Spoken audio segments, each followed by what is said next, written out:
Saber blade.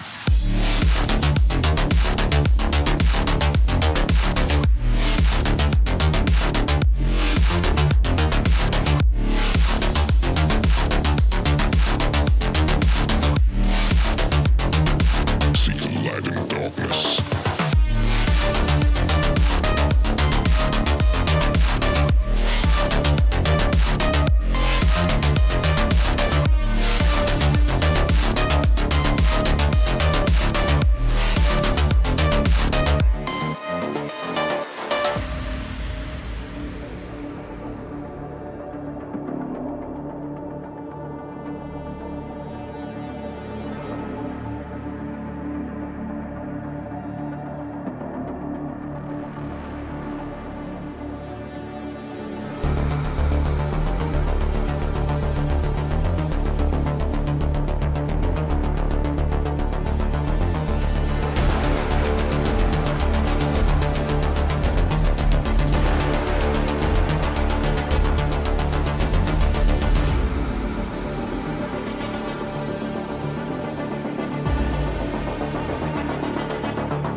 Saber blade.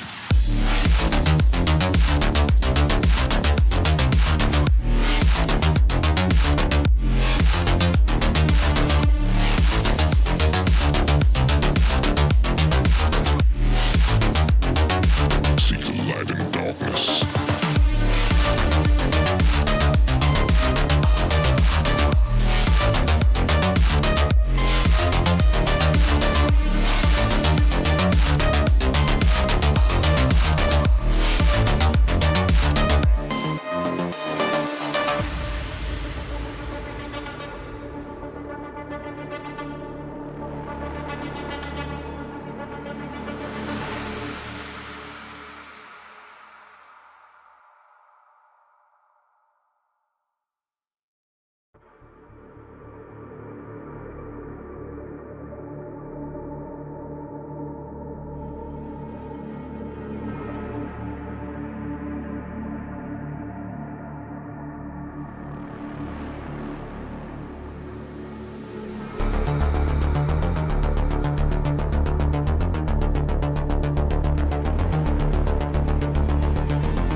Saber blade.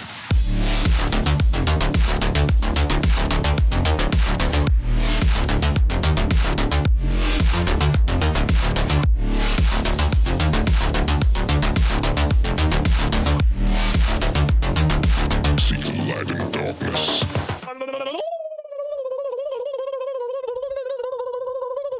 Hello, everybody. How is everybody's Thursday? Hello. I see there are a lot of new names in the chat. Scrolling up, there's some first-time people ever on my live stream. They've never caught a live stream before. So welcome, welcome, welcome, welcome. The Literary Star, Rarest Kitten 402, Left Sock. Hello, Luna Bat Games, Wallflower, Kitty, Luna, CJ Parsons, Eddie, whatever with K, Pockets a Girl. Tara Bin, how are you? How is everybody? Upper Janio, Lami Lama. Hello, hello, hello, hello, hello. As always, I stream every Thursday or Friday. Every single week, we're on episode... What episode are we on? 46, 47, I think, of weekly live streams every single week. The most consistent thing I've ever done in my entire life. First things first, what are you guys doing for 4th of July? I am, I may be working. I don't know yet. I'll know Friday if I have to work or not.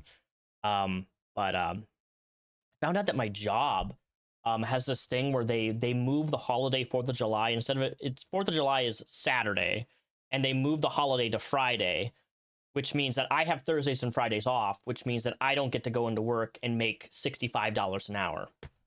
So I was a little sad by that. And then I'm like, why do I have to work 4th of July then? It's not considered a holiday, but I'm scheduled to work. So I put in a vacation request, and it's on a list of seniority, who comes first and how many people.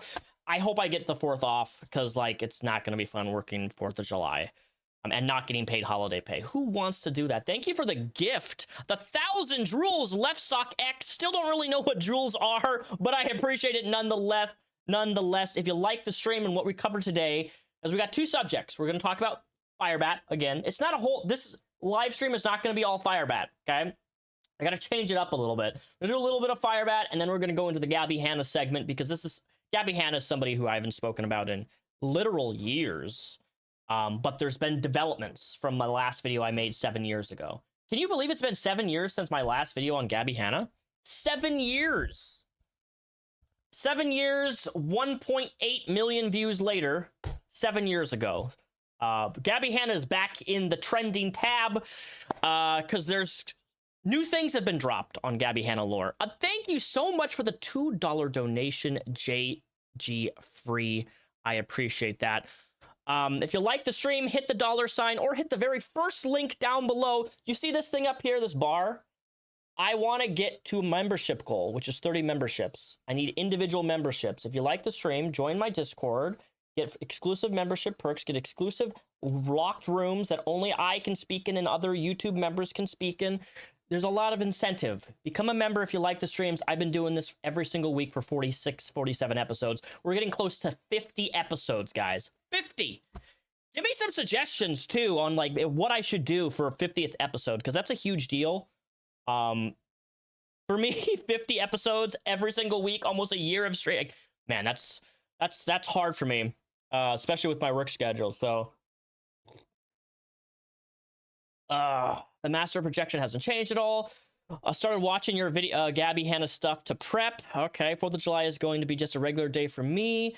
I haven't heard that name in years. It's hot as heck. It's actually it's rainy and drizzly in Washington State right now. Kind of shocking. But yeah, it's rainy and drizzly in Washington, even though we just had a crazy heat wave where it was like 90 degrees last week, which was horrible at work because like my fucking ass and back was just sweating nonstop. Because some of the older buses that we have cloth seats, and it is the worst thing sitting on a cloth, like a super cloth seat when it's 90 degrees and you're driving a bus. Is horrible. It's how you get the easiest swamp ass. So every day I'm taking a shower trying to get the sweat to go away. It's nasty as shit. But thankfully it's not that bad today or tomorrow. But hello everybody. I see the chat. I see everybody. I see all your messages. So how do we want to start this today? Do we want to jump in with Firebat first, or do we want to go right in with Gabbie Hanna? And right off the bat, in the first 10 minutes, we got a first member of the day, Upper Genio. Thank you so much for the Rep Squad Tier 1. Please, if you haven't, hit the Discord link in the description. I'll give you your membership role after the stream, and then you'll have access to your special perks, emotes, and all that jazz, and permissions that other people don't have, and then you can brag about how cool you are and everybody else is a peasant. Nothing wrong with being a peasant, by the way. Peasant food is one of my favorite types of food because it's cheap and easy to make. Anyways, thank you so much for the first sub of the day of the membership is Upper. Thank you, guys. Appreciate that. We're at 17 out of 30.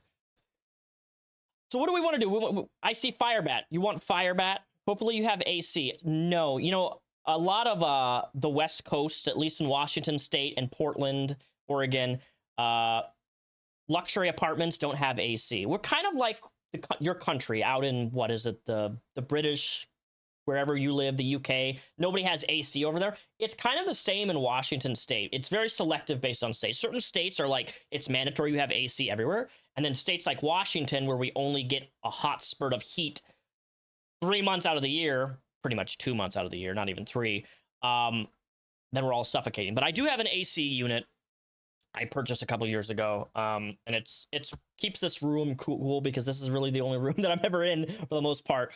You know, I think it should be standard. Washington just passed a law, believe it or not, recently that makes it so landlords and renters, landlords cannot deny people to put an AC unit in their window, because that was the thing that landlords were basically saying, like, I don't want you to open a window and put an AC unit in because it's a liability and blah, blah, blah. You know, Washington RCW law recently just changed, which is amazing. Perks to Washington State for changing that, because now it's illegal for tenants, or no, it's illegal for landlords to say basically you can't have AC. So we need more renters' rights. I'm a big advocate for rentals' right, because I still rent and I hate renting. But it is what it is. Oh my gosh, no AC while working is hell. I wish we had AC. I had a lot of people who don't have goddamn AC. I mean, I'm not the only one. It's my AC is only big enough to to help this one room. So who is Firebat? I've been away from the YouTube drama in the past week. All right, well, since you're new to the Firebat drama, Trans Firebat is a Christian trans fetish Republican Christian who just had a newborn baby, and they are a lol cow and they abuse their wife and things like that. If you don't know, I have a playlist. If you type Firebat into my channel, the last, I think, like 10 episodes we've done, every single... Oh, actually, no. Just go to YouTube, type Trans Firebat files, and my video will be the first one. I made a video 2 months ago, an actual files, an hour-and-a-half long video, documentary style, going into Firebat. And then ever since that video 2 months ago, we've been getting so much content from Firebat, because Firebat's had spirals since then. They have tried to remove my videos. Last week, they got a live stream removed falsely. Well, actually, I don't even know if they actually got the video removed, because the timestamp doesn't even make sense. Oh, that reminds me. That reminds me. So, before last week's video, okay, I need to show you something. This video right here, let me go to my YouTube channel here. I need to show you something. So, on my main video tab, all right, look. This video right here, divorce, the video, Firebat does... This is last week's video that I did. Last week's video stream. What the... Why did my thing just... Sorry, I don't know why. Display capture. It just completely conked itself. Let me... window capture device. Sorry, I don't know why OBS just closed that. I did not close it. Window capture device. All right, you guys can see that now? Sorry, I don't know why it just did that. It just disappeared. All right, so this video was removed last week, okay? We showed in this video that Firebat was false flagging it and trying to get the video removed before it even went live, and the video did get removed. But I don't actually think that his flag is what triggered the system to get to remove, because the system on YouTube removed it at 2 hours and 8 minutes, in which the segment which was flagged was Tanya, his wife, saying, hey, if you like my ex so much, why don't you go suck their, you know what? And that's what that's what triggered the video to get removed. So I don't know if it was actually Firebat that got the video. I don't know, because YouTube's report system, YouTube is wonky, right? We don't really understand how it works. Sometimes the system on YouTube is wrong 80% of the time. Videos that get pulled off YouTube are usually not pulled for the right reasons, because YouTube uses AI to detect things. And so the segment that got the video removed was literally Tanya saying, if you like my ex, go suck his DICK. That's what got the video removed. So I re-uploaded the whole video. If you missed this video from last week, because I had a lot of people reach out to me saying, Daniel, where's their live stream episode 45? Where is it? It's up on my channel as a dedicated upload. It is censored, the segment that got removed. It's censored now, so you can go and watch this video, go back to it. I would appreciate it if you watch this video, because I don't like being censored. And if you missed it, and a lot of people did, almost all the comments were people wanting to watch this video after my live stream is done, because that's what I do. I do VODs, right? I live stream after it's done. You can come back and watch it. I know people have lives, so you can't watch everything live as you are right now. So that's why I like VODs, videos on demand. You can go back to it, you can watch it, catch up on it. This is back up now. So if you missed it, go back and watch it. It actually has more views. It has 2.4 thousand live stream views. This has more views than the original video that it did when it got taken down. So congratulations, Firebat. Congratulations on that. Now that video has been seen by more people because you chose to false flag it. And it's up fully uncensored with the exception of like 2 sections where I took the stuff out that YouTube was triggered and removed it. But yeah, so please go to that video if you missed it, catch up, because every single week has been building. Every single week we've been live streaming and covering stuff, and it's been consistent. There's so much lore with Firebat.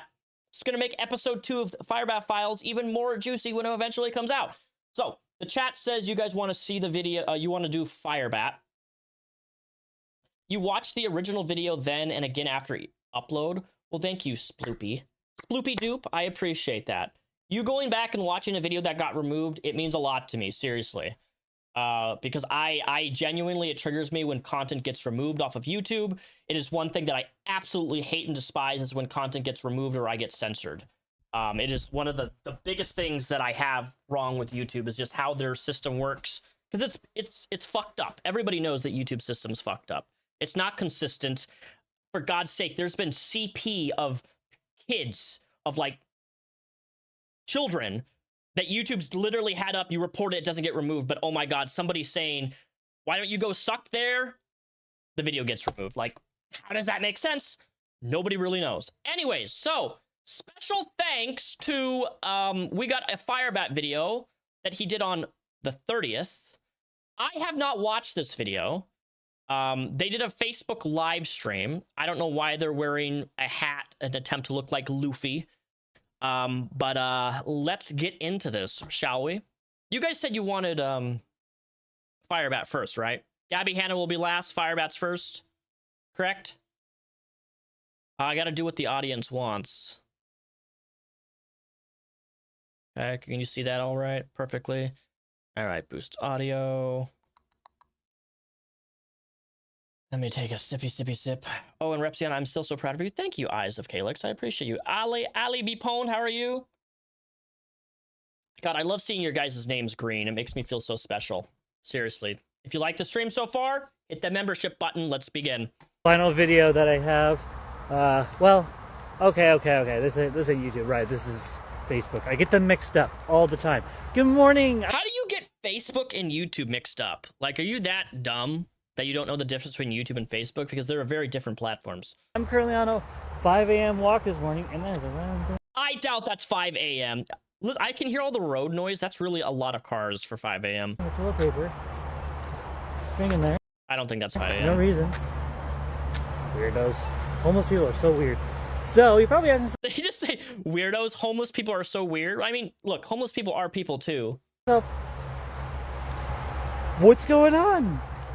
Why haven't I been making nearly as much posts here on Facebook? Well, that's because I'm mostly focused on YouTube and restoring and making my, my TikTok and my FetLife up and running, make sure my Discord running smoothly, make sure. Reminder, if you didn't catch last week, they announced that they're going back onto FetLife, which is a fetish website and where they want to journal about their Christian journey.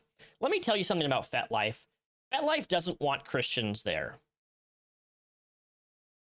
Everything on FetLife, even if you use FetLife as a journal, I know for a fact that you're seeing fetish content on FetLife. Therefore, it's not very Christian-like. I don't think a Christian should have a FetLife account. Do you guys agree? Isn't that like a direct contradiction of what Christian values would stand for? I have the right people as moderators to make sure to keep out trolls and commentary channels and so forth that have just been harassing me and bullying me online. And so it's been a bit of a doozy lately. But we finally made it. And so I am starting a mini-series. And that mini-series is actually going to be one giant video. So when I feel like the urge to make a video, instead of... If it's going to be a series, do you not understand semantics? If something's a series, then you don't just make one video. That's not a series. Like, it's... This live stream's a series. We're on episode 46 or 47. Just, doing what I usually do, which is just hop on here or live stream it or whatever. I'm going to make a bunch of less than 5-minute shorts or videos between now, which today is June 30th, to September 10th.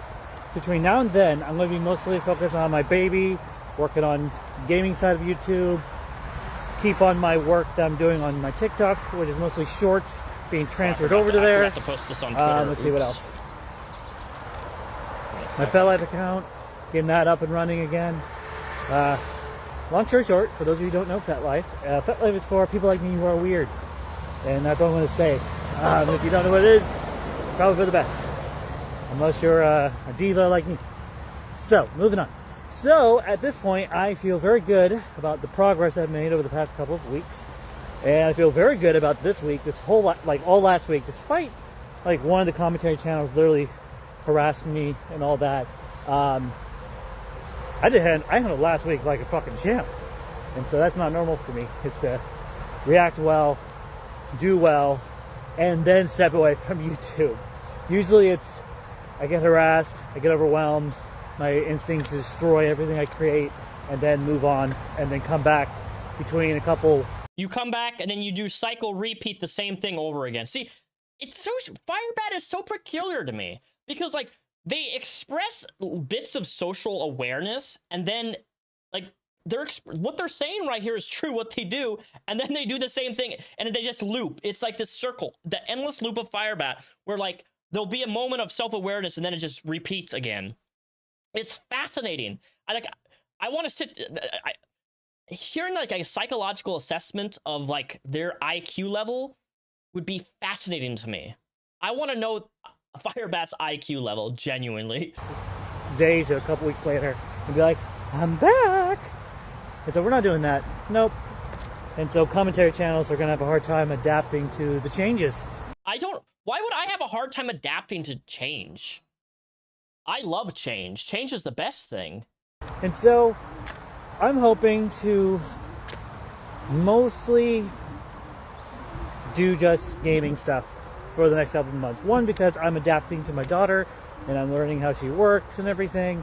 Two, I just don't have the time and the energy to continue like doing OBS on the daily for like hours on, and like, don't get me wrong, I've been enjoying it. Okay, this is like completely not relevant to anything.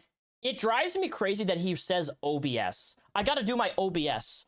OBS stands for Open Broadcaster Software. That's what I'm using right now to live stream.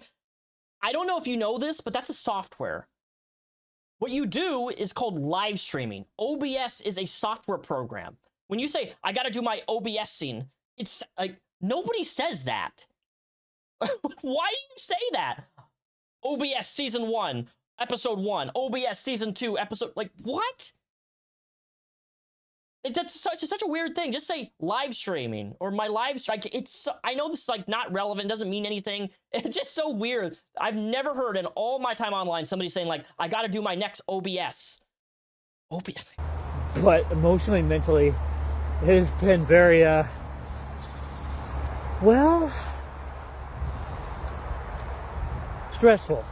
Because I have to keep up certain appearances and I have to talk a certain way and I do this for hours and hours on end. And I'm thinking like, I cannot do this every single day. Like, I'm no radio. But my wife, Tanya, she made a joke. She's like, you kind of sound like a radio. It's kind of cool. I thought being a radio station? I'm just like, bruh. You do not have the capacity to be on a radio station ever. Don't boost yourself up that high. Because I do these little things where I'm like, hey, you want to join me live? Click, click, click, click, click. How you guys doing today? You know, the way I talk. So, other than that, life's good. Life is peaceful. Life is... And then 2 days after they make a video like this, they're like, oh my god, I hate my life. I am thinking about wanting a divorce. Like, they're so manic. Is as God intended it for me. Uh-oh. And so I am doing well. God again. So, with that being said, for those of you who are wondering, without going into too much detail, because unfortunately there are people who do spy on all of my social medias, including this one. So I'm trying to be hush-hush about a couple things. But we are, at the moment... That's not what spying is, bro. Like, we're not being secretive. I'm not being secretive right now. Like, you post something online and people are going to see it. I want you to come away with one thing, Firebat. If you post something online, there is going to be a record of it. It doesn't matter how much time you delete it, you remove it, copyright it, flag it. There's always going to be a copy somewhere on the internet. The internet is forever. You should know this by now. Try to find a bigger church to be a part of. So Zafira has a bigger group.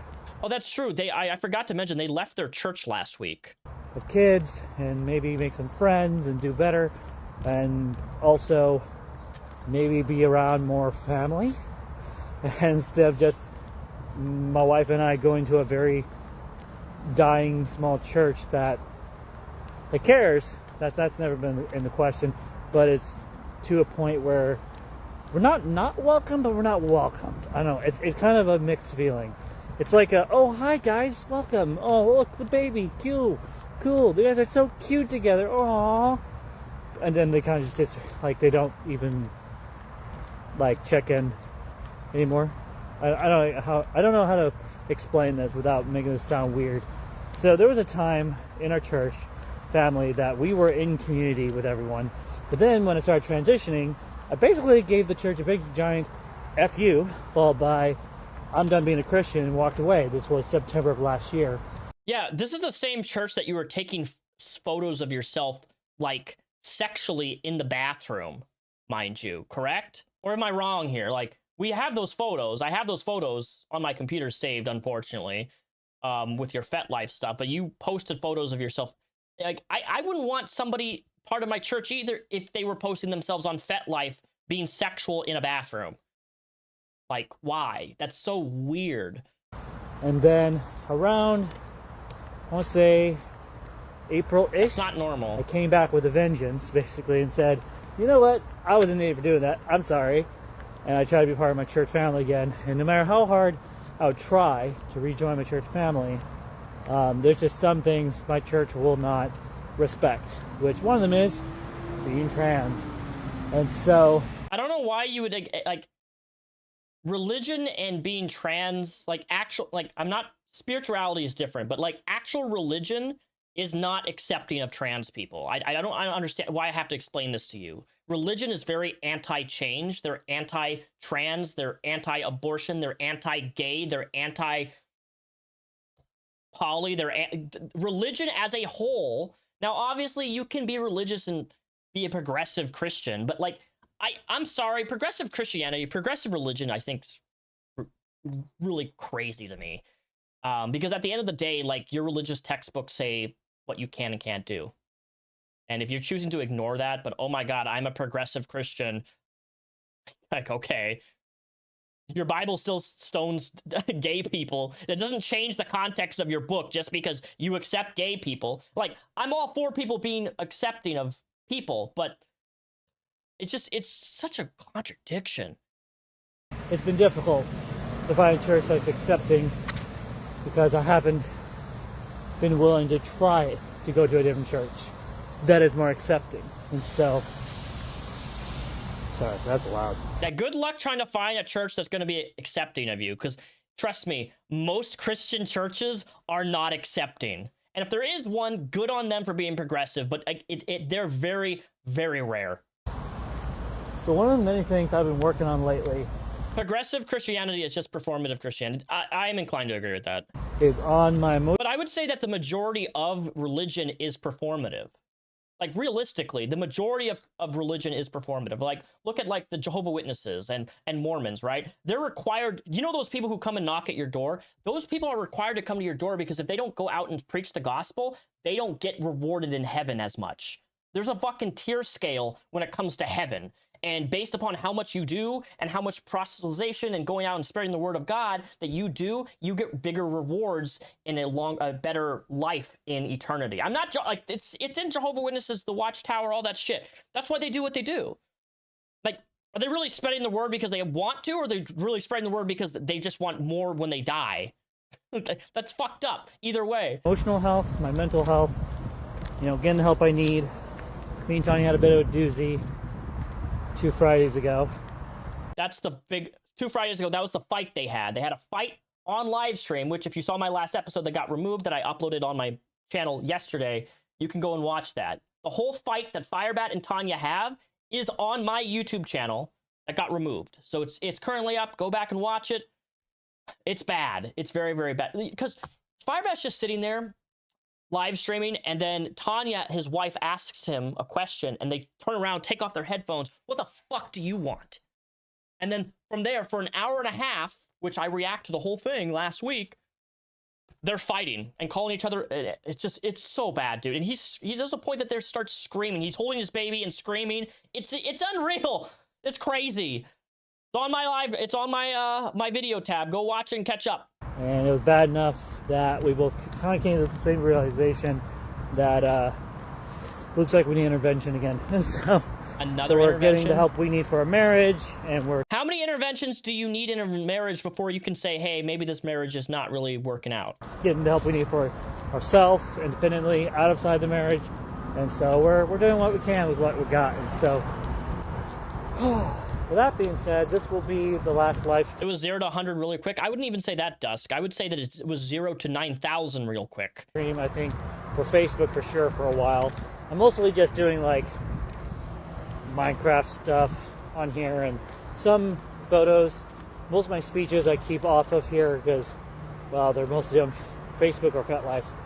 And then at some point down the road, I fully intend to bring back Instagram, which is what I'll use for all my photography stuff.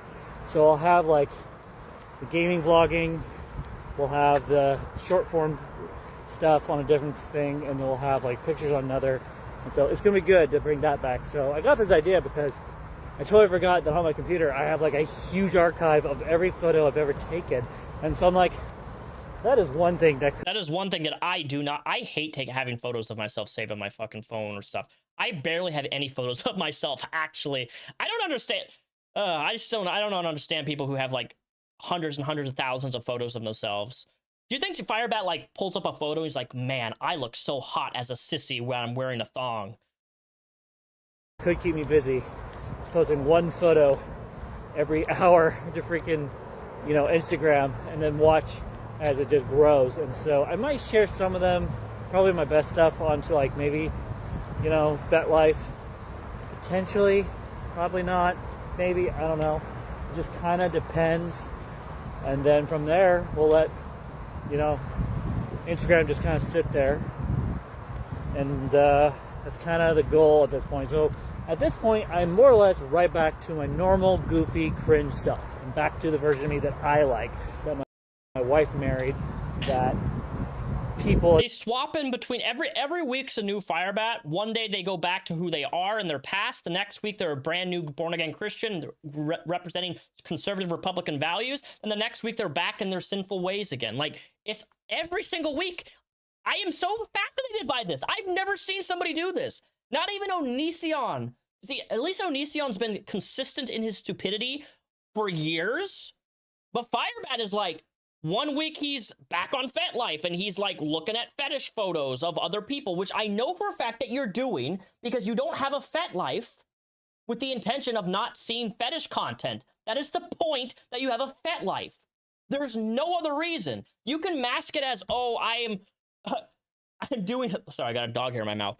I am doing, a Christian journal entry vlogs on fucking FetLife. Nobody believes that shit, dude. Nobody. And I've seen already some of your posts on FetLife, brother. Okay? You're not fooling anybody. You're on FetLife because it appeals to you in some regard of your sinful past. Come on, I was an ex-Christian. I know all about that life. I get it. In my real life, you actually care alike about me. The only thing negative at this point is that I'm still transitioning, still on hormones, and doing awesome, by the way. And the other thing I don't really, what Cornell the Witch just said, Firebat literally just talks to themselves thinking that they have this great audience. That's like thousands, like the way that they're so conceited that they literally think like 1 or 2 live stream comments in fucking 3 hours somehow is like, oh, I'm this big streamer, I have so many supporters. Like, just pure delusion. Delusion. That. So, meanwhile, they're streaming to 3 people, and 3 of them are probably recording the whole live stream. There is one negative thing. I can't go into detail. Later, Chloe. Thank you for stopping by. Catch the video when it's finished on my picking apart my video VODs. Other issues I have that I've been keeping off the web pretty consistently. Hello, Kimonoshi. Since my initial takeoff. So one of the things I've been doing, for those who've been wondering, is I've been putting up content on purpose, intentionally, for content creators to see and or take serious. Kaylee says, Bat is no longer married on his FetLife, by the way. It's in their about me section, but I think it's copy pasted from YouTube. I mean, I wouldn't be surprised. That's actually super fucked. Well, I'm on a fetish site and I don't have myself listed as married. Enough, kind of sticking to my normal niche on YouTube, while real things are going on in our life are kept Me too, offline. Spacer Things Kid. like Glad what to have you happened 2 here. Fridays ago, my new developed health issues I don't want to talk about, just things like that I'm just like, you know what, we need to stop putting stuff like that on the web. And so that's what I've been doing. And so luckily, commentary channels have been buying into that and reacting exactly as I foresaw. Oh, I'm Firebat. I was only pretending to be a retard. The commentary channel's Repsion is live reacting exactly how I planned. All publicity is fantastic publicity. It doesn't matter what it is. I am the trans Firebat, the most genius troll on the internet. Doesn't work, buddy. And so, for months, basically, long story short, I've been training these fools to do as I want. I've been training these fools to do as I want. Wow, you're the most master manipulator I've ever seen, Firebat. You got me. Woo. And so, well, working on myself at the same time. And the hard part is they can't compute between the two. They're like, what improvement? What improvement? And so you can go watch my newest videos called So what improvement? What improvement? Was the fight that you had with Tanya live streamed an hour or last week? Was that an improvement? Because an improvement would be the moment you guys started fighting would be shut off the stream, but you didn't. You had to document it for the internet. Your own words. We got to show the courtroom when the divorce happens. I can show them this live stream to prove that I am being abused. Your words. things commentary channels don't want you to know, part 1 through 4, where I expose the truth about the commentary channels, expose a little bit of the truth of what I've been doing in the background. Exposing the truth of Repsion. My secret operations like Operation Cinder, Operation Hydra, Operation Blackout, and Operation Overmatch. And a couple other little ones here and there that I've been doing over the past couple weeks. And so, luckily I have an amazing, team that works with me. What team? Dude, what team? He has an amazing team. He has like the secret team of mods. I bet you anything. If he has actual people who work with him, I guarantee you they're part of the ISB, okay? They're part of that ISB. They're part of the Empire. But somebody's a mole. And has been giving me advice and encouraging me. And it's been amazing to have people behind my back for once that are being supportive and helping me. And so I have some of my folks spying, the commentary channels to kind of keep up with everything. So I'm always one step ahead. That's one thing I made sure is I have someone in every channel that likes to make shit up about me.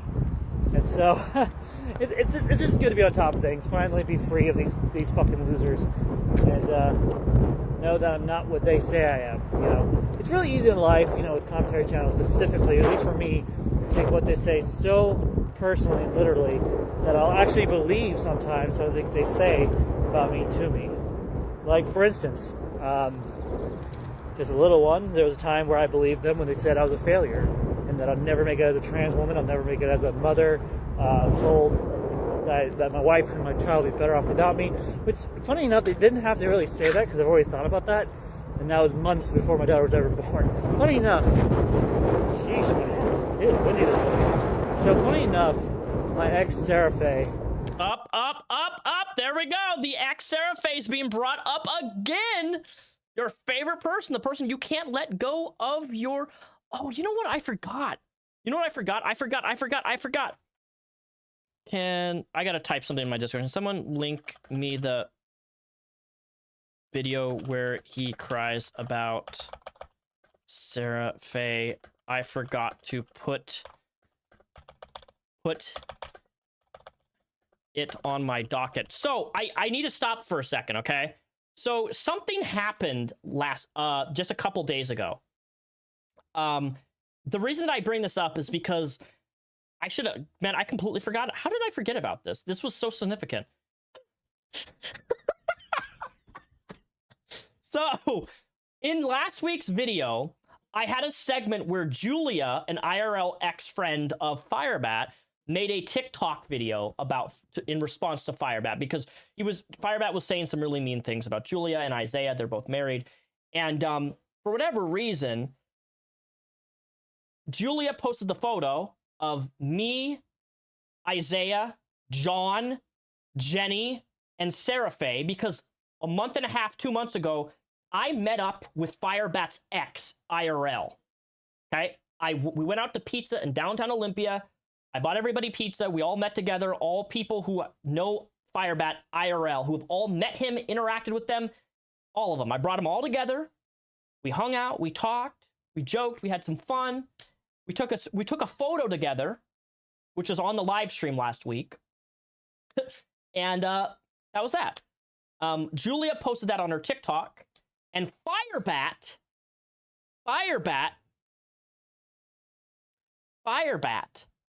saw the picture, what was it, 3-4 days ago? They saw the video. They saw the picture of me with their ex. And it triggered something.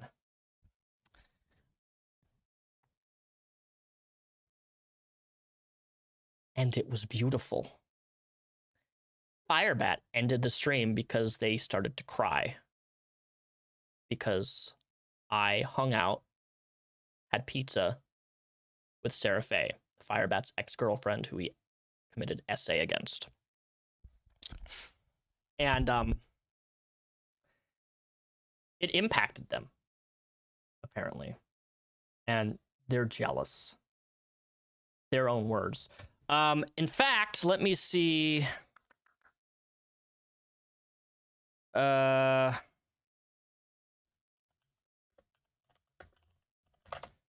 talking to my Discord. I completely forgot to put this video on my docket. Anyway, well, let's get back to this. I'm sure somebody's going to link it to me in a second. / ex-best friend / shitty human garbage person. Basically, that's how I look at it at this point.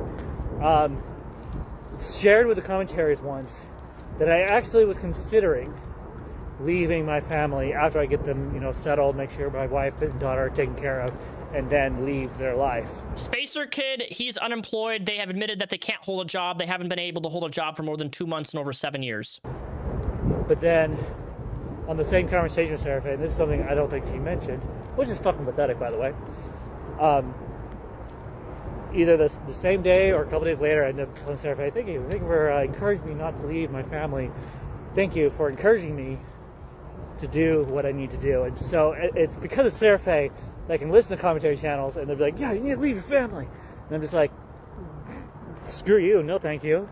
I put a lot of work into my family. I put a lot of work into my marriage. I put a lot of work into myself. I put a lot of work into my social medias, getting them all cleaned up, making them spit and shine and pretty looking. And so, no, I'm not giving up on my family. No matter how many times people call me disgusting and an incel or worthless and so forth. And the truth is I'm not worthless. And that's one of the things I wanted to expose about these freaks is they love to hype on the, oh yeah, you're a failure. You're a freak. You're a nobody. And so one of the things... So when it comes to being a failure, I think that if you are so incompetent that you can't hold a job and you cannot be employed for more than a month, I think you're a failure. So I want to ask you this, Firebat, since I know that you're probably watching, or maybe you're live right now, I don't know. If right now Tanya decided to divorce you, okay? So let's just say, hypothetically, she's like, I don't want to be with you anymore, let's get a divorce. What are you going to do to provide for yourself? You've admitted on camera that you cannot hold a job and you cannot hold steady employment. You haven't been able to in years. How are you, as a 30-year-old woman or man, going to provide for yourself? Do you think about that? How are you going to provide child support for your kid if you guys got a divorce? What, do you... Like, I can't... You're not disabled. You don't have, like, overwhelming health issues to where, like, it would put you in a position where you can't be unemployed, okay? You're literally have said this. You can't hold a job. If my step-kid can work a job at Taco Bell and hold a job longer than you,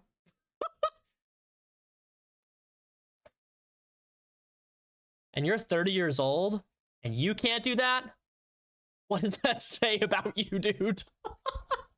What does that say? How? You're being outperformed by teenagers. The thing that I expose about these people is, no, I'm not. Because if I was, you want to know what someone actually is, a loser and all these things they're talking about? People like Repsion. Oh. Where their only accomplishment in their life is that they have a girlfriend and they have a YouTube channel that's very successful. That's it. Excuse me? The only two things in my life is that I have a girlfriend, excuse me, boyfriend. Get the gender right. Come on, don't misgender people like that. Boyfriend? Girlfriend? I have a girlfriend and I have a boyfriend, apparently. So, okay. And that the only good thing is I have a successful YouTube. I actually don't think that this channel is very successful. I make less than $1,000 a month off this YouTube channel. I don't know if people know that. Like, this does not bring me a large income because I don't do YouTube as a job anymore. These live streams bring me between $30 and $50 per live stream every single week. So you can do the math on that. It's less than $200 a month. And I appreciate it all. I love the support. I love that you guys are here chatting with me, becoming members, supporting the stream and stuff like that. But like at the end of the day, this is not my job. And my idea of success isn't based upon how large my channel is or isn't. The fact that I have 100 people or 5 people in my chat right now talking with me, that's fun. I think that's success. Being happy at what you're doing, that's success. You look at a channel with big numbers and all you see is, oh my God. Fuck off with that shit. Life is not about numbers. People define success by how much money you have, status, how... I don't define success by that. Don't tell me what I define success as. People see you, and so forth. I find my worth in the creator who created me. Oh my God. I find purpose in my marriage. Didn't you used to be a welder? I still am a welder. I'm a certified welder in Washington State. I have 3 certifications. I have a MIG, TIG, and stick. No, not stick. Dual shield, excuse me. I have 3, and I have vertical and horizontal. 3G and 4G. With my family in Christ. I find purpose when people come to me on my channel, which is more often than I like to count, who come to me even though I leave YouTube and go, Firebat, thank you for all you share. We really appreciate that you're not afraid to be yourself. We really appreciate the fact that you share the gospel. We appreciate the fact that despite your issues, you seem to keep overcoming them no matter how many times commentary channels throw them at you. And that's a gift. That is a motherfucking gift. If I had a mutant power, if I was a superhero, my You're not the X-Men. Calm down. superpower would be the fact that I'm fucking resilient and that I don't just fall over when people tell me to. I get back up, I dust off, I get back in the saddle, I keep going. And this is something that like other ex-friends don't seem to understand about me, is that like I'm going to do life on my terms. I'm going to live life the way I want to. If people don't like that, then they can go fuck themselves. I like being me. I like being the trans Firebat. I like being a trans woman. I like being the version of me that I can look in the mirror and go, I like me. And that is very powerful. Well, some people might snark at that and be like, that's pretty delusional. Don't you think Firebat could play a really good version of a Down syndrome Luffy? Well, no, it's called self-love, self-care. If you cannot look yourself square in the face, eye-to-eye contact in a mirror and say, I like you, then you have a lot of work you need to work on yourself. This is a concept a friend of mine taught me years. No, I think if you have to sit in the mirror and you have to tell yourself, I am the best person imaginable, I like what I see, I think that's narcissism, personally. Because I definitely don't look in the mirror all the time and be like, oh my God, I'm the hottest thing ever. That's just so conceited. I can't live that life. I'm not better than anybody. Years and years ago. And because that concept that was taught to me years and years ago has come to fruition.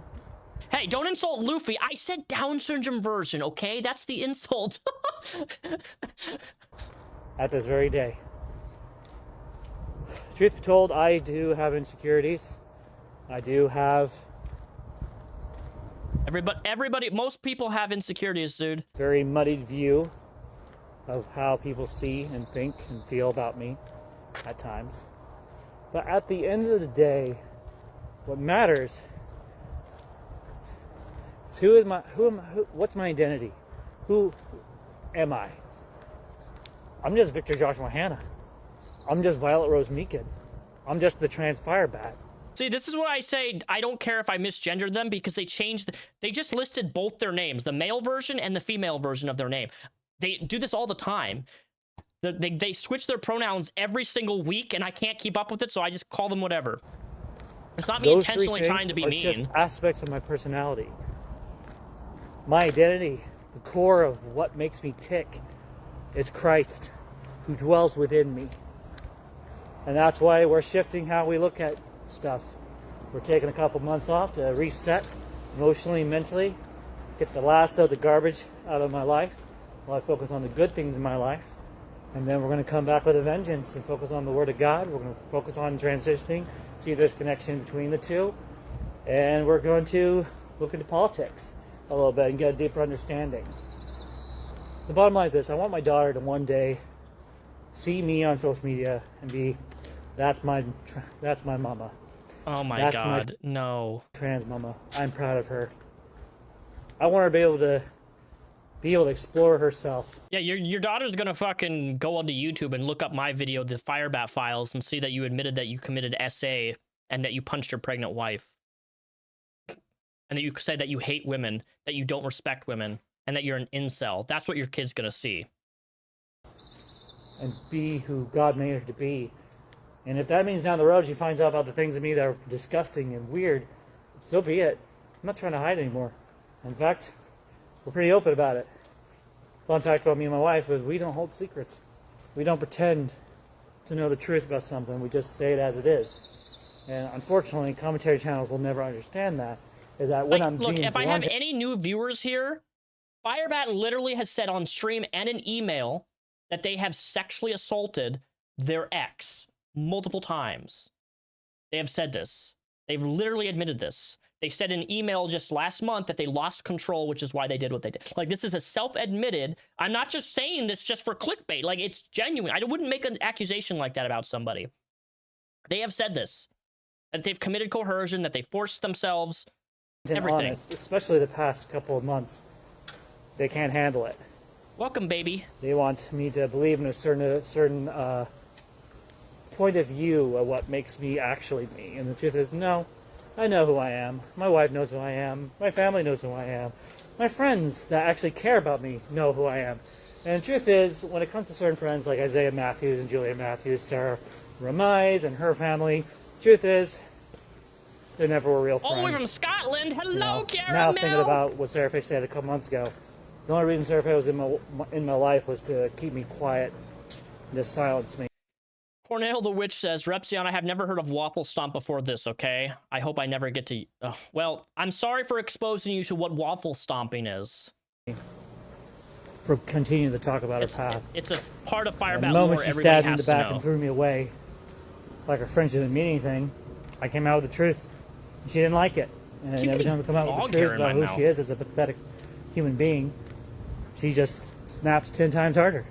You know what? And that's okay. This video... probably going to be the most anti-dramatic video I think I've made yet. Because this is being raw and honest, transparent about my feelings and thoughts. And the truth is, a couple days ago, one of these commentary channels decided to send and encourage and send one of their people over to harass me and to get me to go look at their video and go look at the most recent picture I saw. And the truth is, my heart broke. My heart broke. I was so emotionally distraught. I had to leave and go for a walk for about an hour just to get my head back on straight. It was a picture of Sarah, Isaiah. Little red dress. I recognize your username. Thank you so much for the gifted membership. If you guys like the stream, feel free to become a member and become a member yourself too. And Matthew hanging out with a YouTuber named Repsion and Repsion's girlfriend, which I can't believe is coming out of my mouth, but I don't recognize her like at all. Like, I don't even recognize her. The person they're talking about, hot tub and me being interested in, is not that person. Yes, so I don't it is. know what Repsion's even talking about at this point, and I don't. Yeah, dude, the interview's coming. The interview is halfway done already. My interview video, of interviewing Hot Tub Girl. And just because you take a picture with a woman doesn't make them your girlfriend. Just FYI. I have a boyfriend. Come on. I don't really care. I mean, again, it was 5-ish years ago. So it's like, why would I care about someone I don't give a fuck about? Like, the moment the person that they're talking about, whoever it was, said no, they're not interested, I literally moved on and acted like they didn't exist. That is not true. That is not true. The messages are going to disprove otherwise, Firebat. I cannot wait. Firebat is going to have a meltdown when this comes out. Okay, because I got the screenshots, baby cakes. I got the screenshots. I got them. You don't. Because your account got yeeted. But I got them. I got the screenshots. I got them. I got the messages. It's going to be in my interview when it drops. So, people are fucking weird at the end of the day. Moving on. And, you know, I'm glad I'm at a point where, like, other commentary channels that are not, like reps, you know. For future reference, I have 5 boyfriends and 5 girlfriends, okay? Let's just put that out there as an official statement. And Femios and, like, Malcolm, you know, like the Trough, for instance, and Perry. People are insignificant. And honestly, they're off my radar. Like, I don't really care about their existence. It's funny that Firebat assumes your sexuality and gender of your partner just further proves that he doesn't listen to anybody. It's crazy. It's crazy. At this point, I use it to make content, and I have no more, no less. I never take anything they say seriously anymore. You know, there was a time where I did take, like, the Trough, and rightfully named so. So the interview was supposed to come out actually this week, but Julia was sick. So we had to, Julia was unable to do the interview. So I have it already edited. I need Julia and Sarah Faye are my last 2 people I'm interviewing. So next week I'll probably do Julia and then Sarah Faye the following week after that. So it's going to be this month though. I promise you. The interview will drop this month of July. It's content, and now I'm just kind of like, he's just pathetic fat pig at this point, and so I don't really care about fat pigs. Guys, you need to report that to YouTube. He's bullying someone. He's cyberbullying someone. So, moving on. So at this point, other than social media stuff, I'm going to be doing a lot of walking in the morning time, kind of like right now. It just kind of depends. So this morning I woke up at 1 in the morning after going to bed around 6 in the evening. And so my body's like, let's do something. So I decided that'll probably be what I'll be gaming, probably at that time. And then when it comes to other stuff, like working on my body, I'll be going to the gym later in the morning or go for a walk.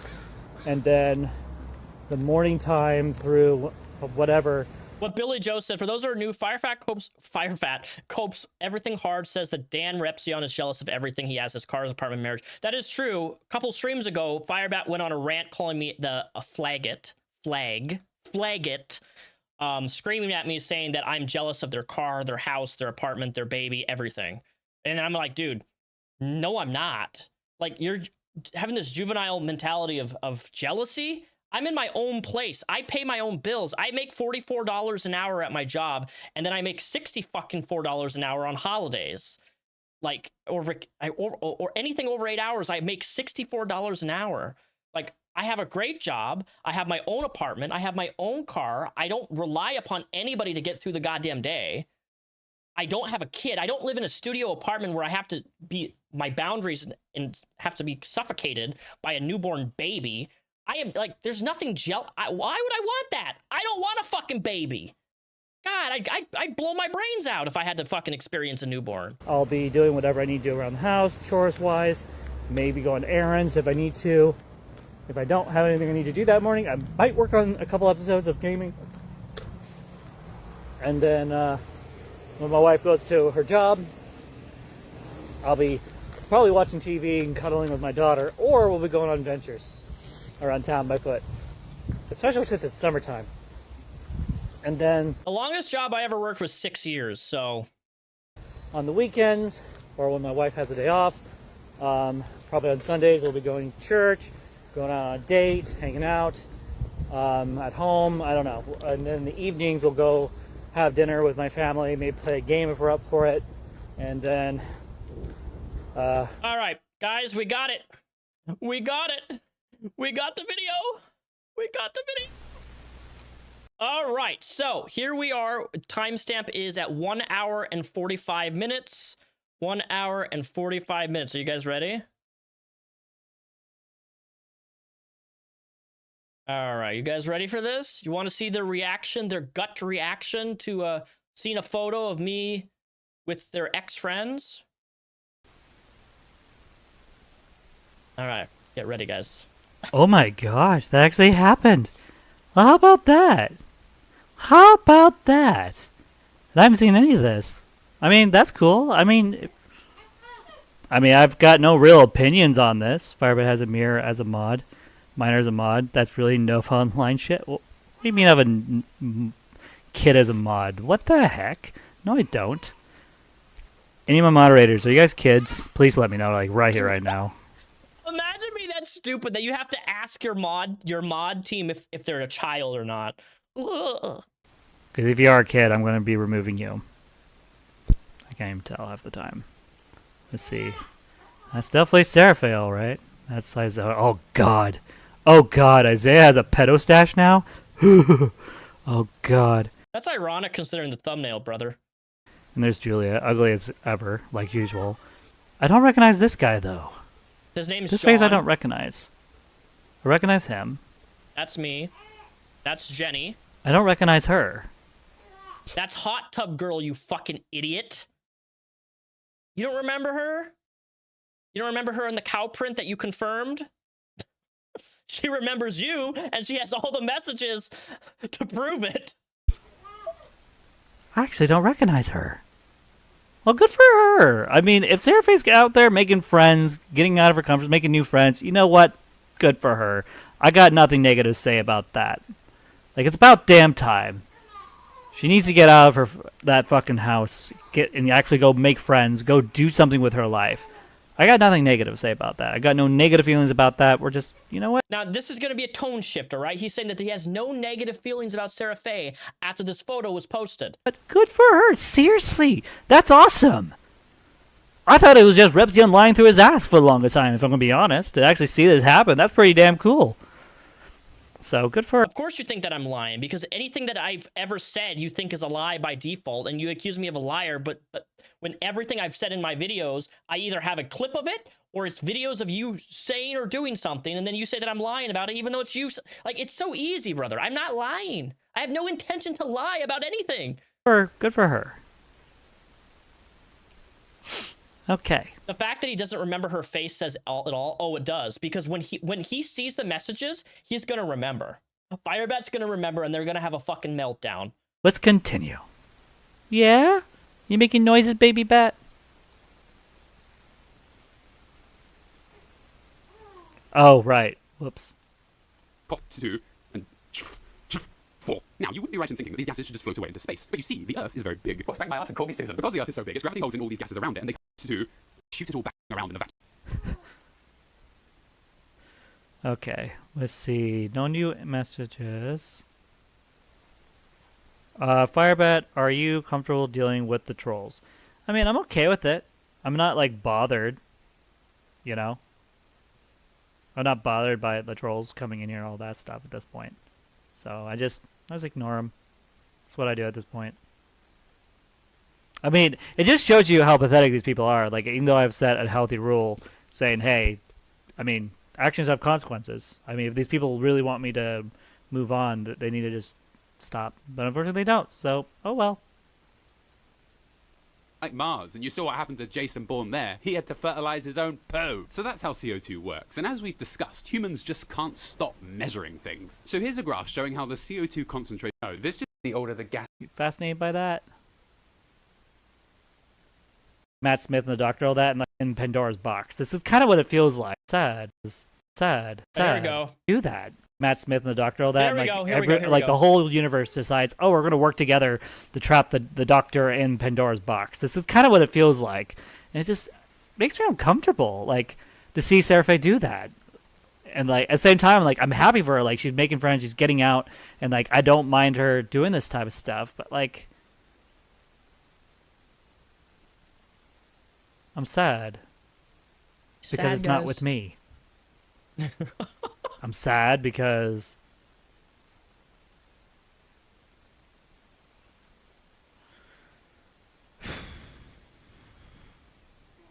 This is why I don't actively watch people's live streams. Because this is what happens sometimes. And I can admit that. Like, yeah, it does. It hurts a little. Because, like, Surfy was my friend. And to see my friend not just move on and be happy like that. Like, she hates the camera. She hates her picture being taken. Maybe it's because she was comfortable. Have you ever thought about, you know, if you can make somebody comfortable, be around somebody and they feel comfortable, they're more open to doing new things. Maybe you never made Sarah Faye feel comfortable. Ever thought about that? When did that change? Now I'm starting to understand that maybe it had nothing to do with the fact that she was ever afraid of her picture being taken. Maybe.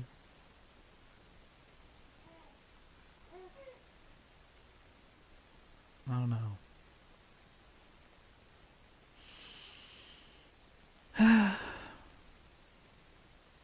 See, this is what I'm talking about. People are just so cruel.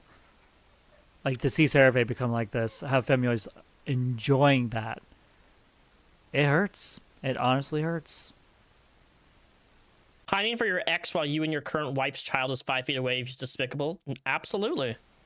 I'm going to cope with this. Imagine being in the room with your husband, and this is how they're reacting to their ex of 10 years ago. And we're going to get through this live stream one way or another, guys. Because that's what we do these days. We cope and we move forward. And so we're not going to react in the way that they want me to, which is to lash out and all that. Not happening. You should reach out to her. No. To Sarah Faye? Fuck no. I don't want to reach out to her. She's a fucking freak. She's an asshole. She's... I'm never reaching out to her. Like, when I deleted my email, that was the last actual message I sent her, like, improper. Like, no. I'm not talking to that bitch ever again until she comes to my home and apologizes for how she's been treating me. Like, I don't care how much commentary channels justify sharing my shit on the web like this. Like, I don't care. You can't justify it. No matter how many times you do it, there's nothing okay about that. But.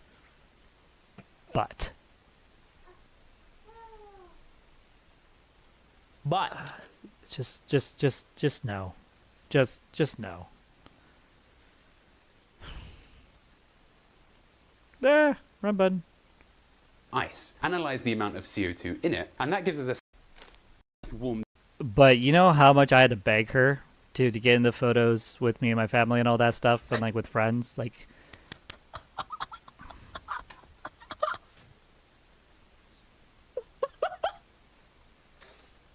It sucks.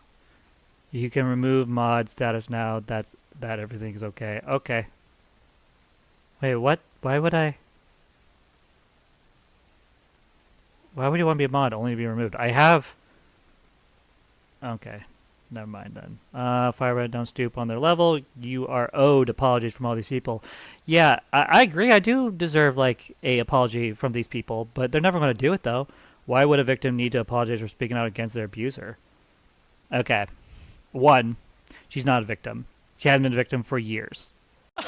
She hasn't been a victim for years, but, you know, she was a victim when you committed a sexual assault, right? Okay, we were literally best friends. Shared life together as best friends.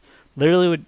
Like, do I really have to... Like, Hannah Gates, I know you're one of Femio's people. I know you're fully aware of my entire arc at this point. Do I really need to rehash the fact that she signed my wedding certificate, literally would come and hang out with me and my wife, literally... was my best friend, the most trusted person in all of my friends. Like, I could go to Sarah Faye about anything. Like, really. See? At least my people understand the truth. I am the victim here by Sarah Faye and all that. Like, I don't care. Sarah Faye has admitted so many times, not even funny, she literally does this, is lashing out at me because I will never accept her version of the truth of what happened all those years ago. I won't do it. I will never do it. I've already taken... But you have accepted that version of truth because you're on record saying that it happened.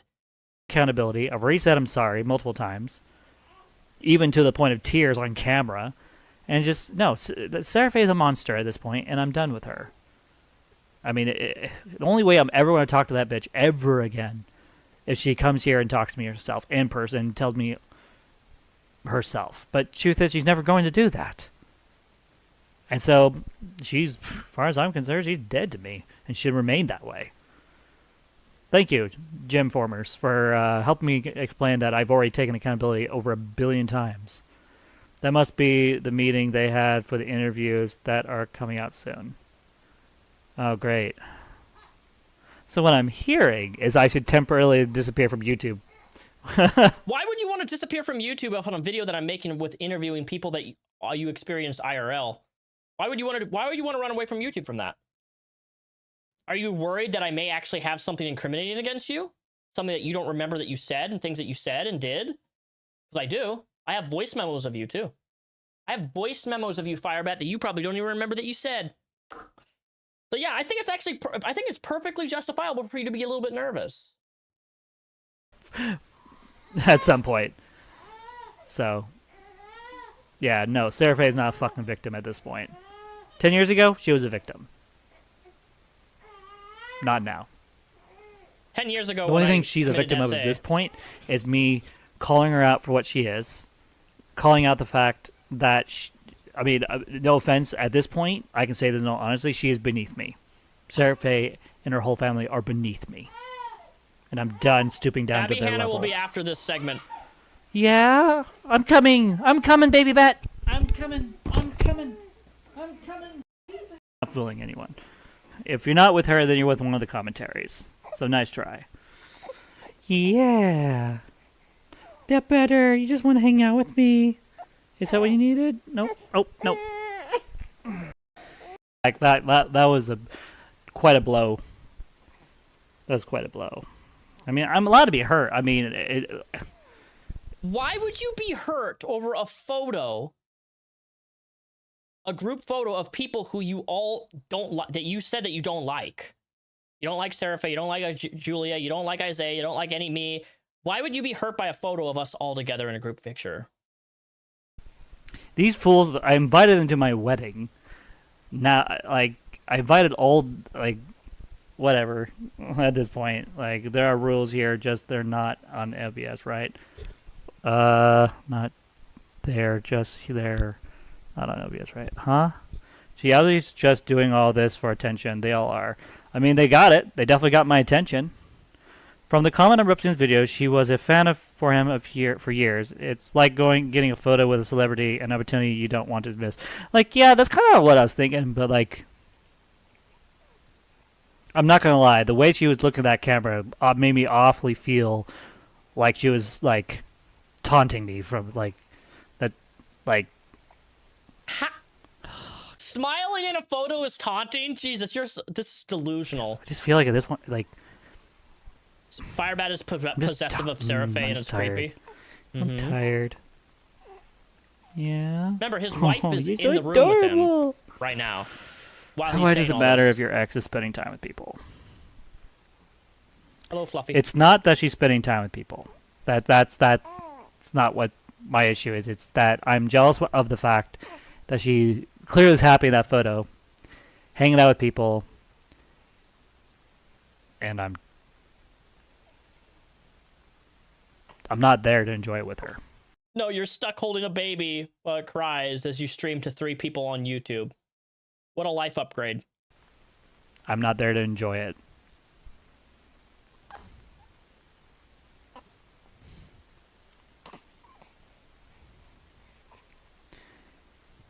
Oh, hi there. That does not look like a healthy thing for you to consume. No hair. No hair for you. Can we watch some of also Ashley instead of the climate change stuff? Yeah, that's what I'm thinking. I'm not really with this because I know these things. I get it. Walk. Whee! So, you can't see this. Look at this. The chat. Sometimes I miss her. In the live chat, he says, sometimes I miss her. So he goes on break. Or let me see here. Let me go. The one person I would go to talk about my feelings, and I can't talk to her about it. That's what this boiled down to. So, with that being said, I'll be right back. Yeah, we'll be right back. Okay, so check the mail. I put the baby down just for a little bit. Let her kind of sit there just because I don't want her to be in my hands while I talk about this. Just never know with my emotions. So we're definitely trying to cope with what we just saw, and it is not working. I am not coping well. Like, I'm not crying. I'm not getting like angry and like typical bad behavior, but like there's this inner turmoil that I'm definitely dealing with. And so here's the thing. My sister said this to me the day that we got Saphira dedicated to Christ, is that it's okay that I miss Seraphe. It's okay. I learned a lot with being friends with Seraphe at one point in my life. And it was something that it was a meaningful friendship. Unfortunately, like with everything else in life, times change. And so must I. And so when I see that picture, I'm not jealous in the fact of like, oh yeah, how dare she live her life and be happy. No, I'm sad because she's not able to share that with me anymore. And it's an aspect of my life that I miss. It's like the past 6 years, we've had what she did in that picture, but with me, and now that part of me is gone. And so yes, it hurts seeing that. And you know what? I'm not going to be afraid to be vulnerable on here. I'm not going to be sad and just say like, oh yeah, I just don't care and be cold. Because the truth is, I could try to be cold, but I can't. Me being cold is just that's something I can't do. And so that's why I'll never be like Vemios or Repsion and be able to be cold about things on the camera. Because that's just not who I am. Am I cold? Guys, am I super cold? I don't think I'm that cold. I think I'm very tame though compared to a lot of people here. I am. I have emotions, I have feelings, and they're validated. They're very validated. I'm allowed to miss my friend. And so, you know what? It's okay. There's a Doctor Who quote. He's currently talking about missing his ex while his baby cries in the background. What the fuck, man? I know, isn't this pure? This is amazing Firebat lore. That I love to death. We all change.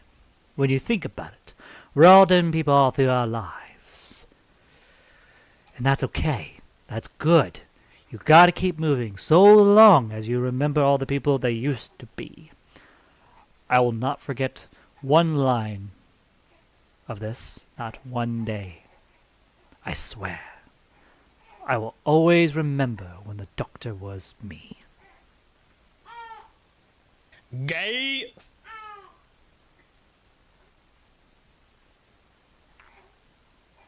I could be so much meaner. I could.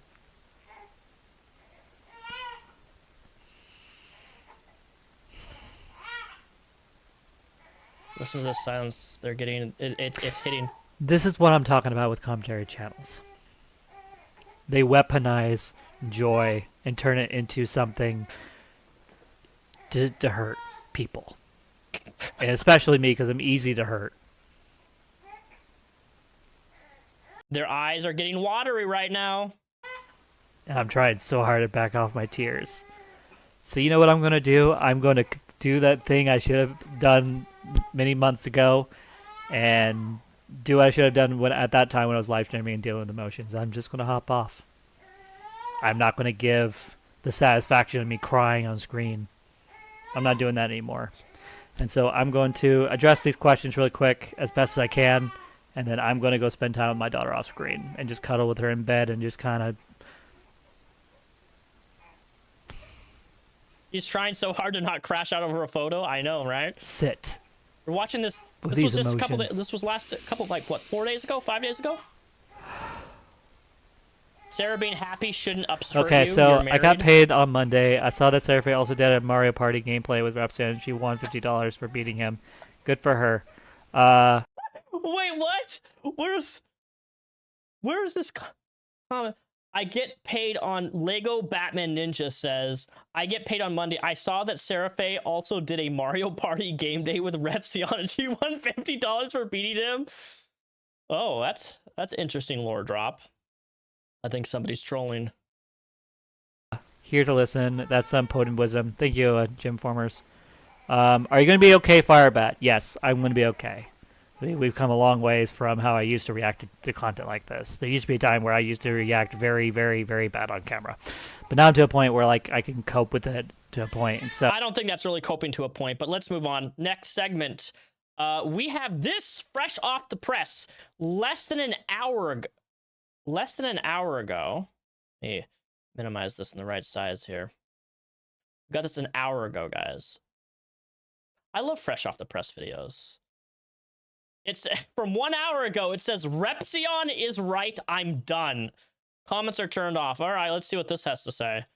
Guys, but there was someone in here a couple days ago, and so this is the gym I will be working out in starting today. I love this title though. Repzion is right. I am done. Okay, let's see what he says. And so, okay, let's be real. Not today. Probably tomorrow. If we're being real. Today I got some YouTube stuff to work on. Tony has work, so I'll be walking up to her workplace to meet her with the baby and all that. Okay, for the tripod for and just wants to drop dead. So I'm holding the new outfit I bought yesterday. Now I'm wearing that. I was looking in the mirror and so I was like, I look really beautiful this morning. I'm gonna take some pictures to make myself sound different. That's just not who I want to be as Violet. But like, I'm confident in my own skin. That much I do know. It took me a while, you know. I went through a little bit of time where I was dealing with other trans women dehumanizing me and telling me I'll never be passable. And because of them saying stuff like that, now in my mind, I'm convinced I'll never be passable. Even though clearly I'm a lot more passable than I was, you know, before. I could work on my eyebrows, which I may or may not get that done the next time my wife has a day off. Get my eyebrows done again. What a great investment of money. But at the end of the day, body shaming people isn't okay. I don't care if you're fat, skinny, ugly, old. Dude, you were just calling Julia ugly, and you called Isaiah having a pedo stash because he has a mustache. Like, you talk about not wanting to body shame people, but then you body shame people. I'm guilty of it. Oh, okay. You, whoever you are watching, you're guilty of it. And I think we need to be more body positive and be kind to people. And, you know, as someone that likes to be blunt, my first and most response is, well, if you're ugly, you're ugly. There's no escaping that. But there's beauty even in ugliness. One actor said in Transformers, I think it's Transformers Age of Extinction or whatever, Extinction, whatever it was called, said this one line, says, well, everyone else sees trash, I see beauty. And he was talking to Optimus Prime, because Optimus Prime was like, I don't like humans, I just trust them. And the fact that, I know that's just a movie quote, but it holds so much truth that there is beauty in the world. You just have to look for it. You know, you gotta look. Look for the silver lining in people. And like for me, like my silver lining for instance, Femyoids, despite that I think I have my own feeling thoughts about her, she's a very beautiful human being. Same with her goth girlfriend. Like, yes, I don't like them. Autobots, I definitely roll think out. they're real pieces of My name is Optimus Prime. work, but they're trans too. Except more fetishized than I ever will be. I can say that now because I used to be more fetishized than they were. Never mind. The irony and things I've said about me in the past has now shifted dramatically. So here's the thing. Things I like about Femyoids. Itchy armpits. 1, her hair. 2, when she's not wearing gothic makeup, she looks absolutely gorgeous and not horrifying like from like monsters on like certain horror films. Like that one black and white clown. Aren't you kind of body shaming right now when you're telling, like, you just said you talk about body shaming, but now you're like saying, oh, they look horrible with this and they look. And that's the point of this video. We're not here to snark her. We're here to speak honesty. Honesty. My Okay. girlfriend looks pretty hot for a fat goth chick. Pretty hot for a fat goth chick. Pretty hot, says Firebat. Looks pretty damn hot. You know Firebat's probably like, anytime they're streaming, like, cranking the meat. Definitely love the black hair. as someone who has natural black hair. Repsion, Oh, he's fucking weird. am I that weird? What's so weird about me? I want to know what he thinks makes me weird. Please educate me, Firebat. I need to know what makes me weird in the eyes of Firebat. Because, like, I don't actually think the word weird is a negative thing. I know a lot of people interpret weird as a negative connotation. I don't. I like weird people. But there's a difference between weird and being, like, absolute degenerate, perverted fuck creep who commits SA or, like, goes in public and fetishizes themselves as being trans. There's a difference between those things. But I like his sense of humor. Thank you. I appreciate that. You like my sense of humor. I like my sense of humor, too. I make myself laugh all the time. There's some pictures he posted of me as thumbnails, and I'm just like, absolutely like, what the hell? This is going to give me nightmares. Like, I'm going to imagine myself 5 years from now being fat and big and round. Like, that's not what I want to think of myself as. He's still triggered over this thumbnail, guys. This thumbnail right here, they're still triggered by this thumbnail. Where I would...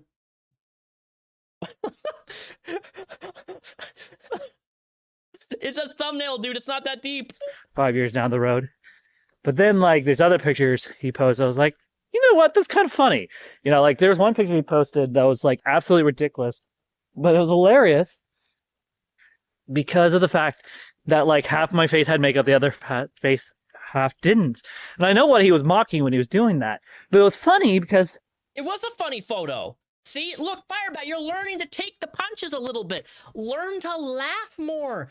Don't be so uptight and have a stick rammed up your booty hole for so long, man. It's not... God, it's miserable when you're so serious in life all the time.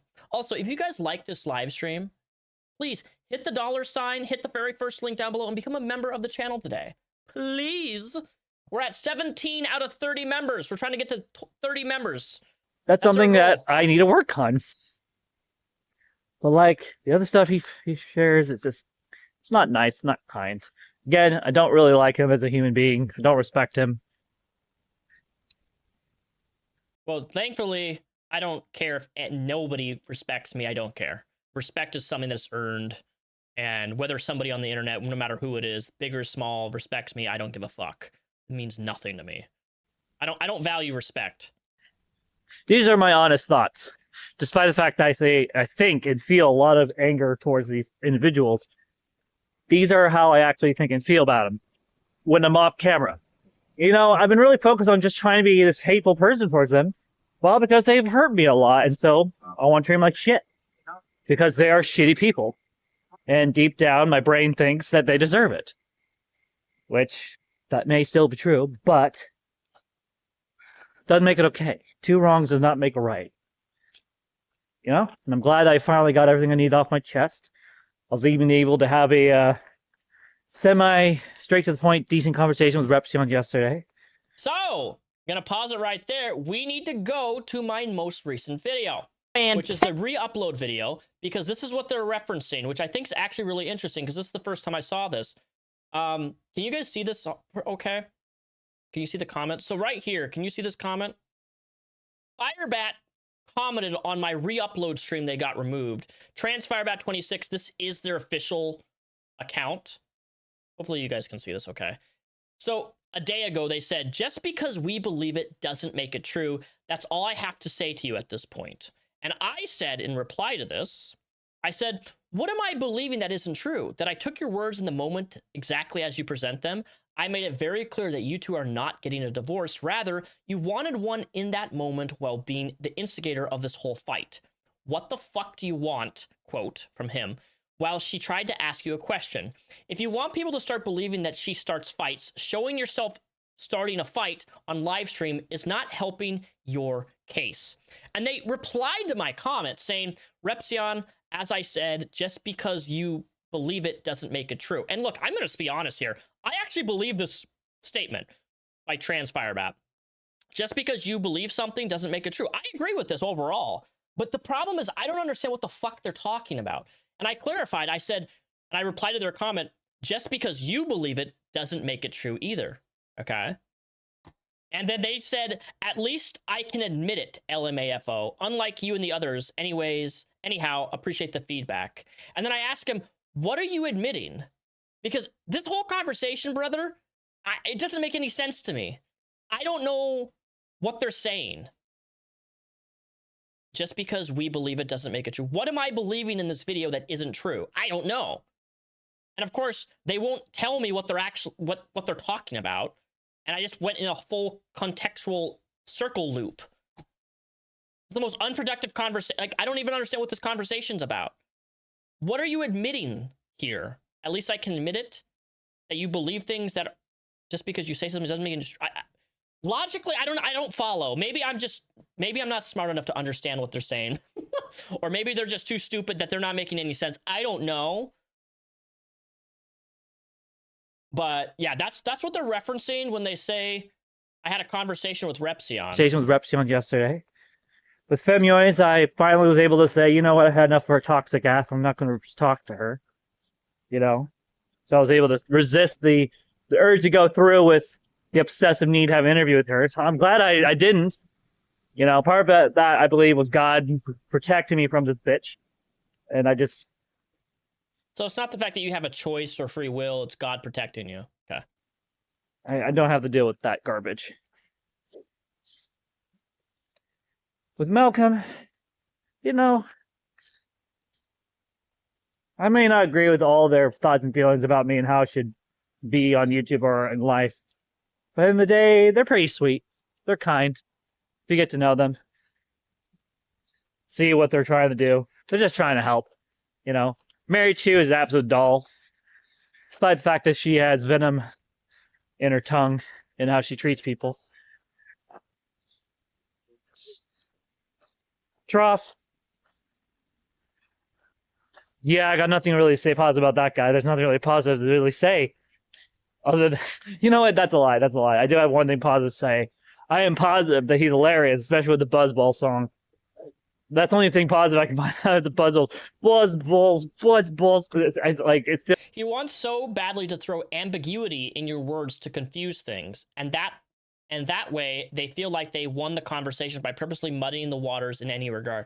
I mean, I suppose so, but like, look, I'm autistic, and I'm not black and white, but I'm very like literal when somebody says like, hey, you know, just because you say something doesn't make it true. And my response is like, okay, so what did I say that you think that I'm believing that isn't true? Did they clarify? No. Like, well, if you're not going to answer the question, then like, what is this conversation? Like, my brain, that's how my brain operates. Like, if you're going to say something like that, I want to know what you think that I'm saying that isn't true. But of course they can't offer me anything because they're in this like delusional circle. Still makes me laugh just thinking about it. Of jargon, of nothing. Kidding. I don't know. That's not my real laugh. Rep says hi to me. At the end of the day, these commentary channels, you know, they're just people. Lonely, have their own wounds, have their own daily lives and problems, things they don't talk about on the web, and that's good for them. That's just who they want to be. But because I separate IRL and the online world. That's something that you don't know how to do because you have both of those things blended. And that's why you film yourself going to the movies with your wife. That's why you have to show yourself cooking your wife food. Oh, you have to show yourself going to Applebee's and spending $70 with coupons to fucking wake her up in the middle. And it's like, I bought you Applebee's. Like, everything is always having to push an image of like showing how good of a person you are or how much you did this or what. Like, don't do any of that. You don't need to show the internet that you bought your wife Applebee's and how like you're so thoughtful. Here's the thing. This is what I have against them at this point. Just because you guys believe that you guys have to hide who you really are on the web and behave a certain way offline because of stuff like scrutiny. Thanks, James, for the $2. Hello. That's not living. That's not making genuine content, in my opinion. This right now, what I'm doing, walking, enjoying some fresh air, taking the time to take care of an errand for my wife. This is living. This is content making. And you know, after enough research, I've come to the painful conclusion that these commentary channels are jealous. They're jealous I got away with what happened to me and Seraph 10 years ago. What? They're jealous of what happened to you and... This is delusional. I'm now jealous of what happened to you and Seraph 10 years ago of you committing SA. What? Dude. How? They're angry that my wife remains loyal to me and I to her, despite me cheating on her. Imagine that statement. That is a loaded statement. We're jealous of your wife being loyal to you while you cheated on her. What? Oh, this is a gold mine. This was just uploaded an hour ago. And briefly, in our marriage, physically abusing her. They're angry at the fact that, despite the fact that they hate the fact that I refuse to not bring my daughter on camera. They hate the fact that...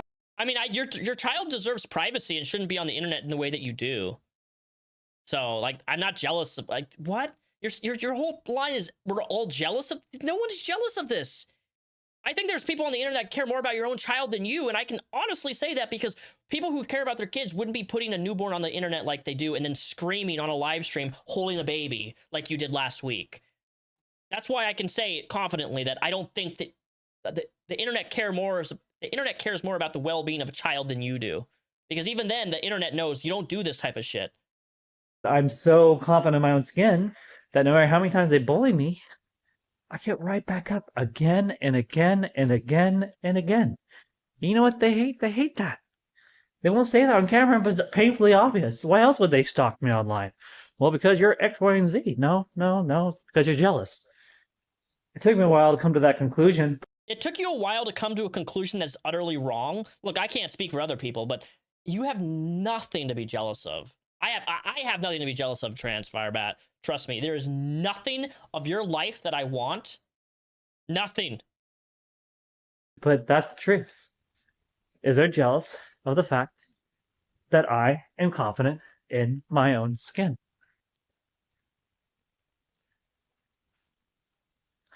They're jealous of the fact that despite my past issues, I am somehow married and happy with my marriage, except for the moments where things are really rough, like a couple weeks ago. The fact that I have a kid, and they're not scared from...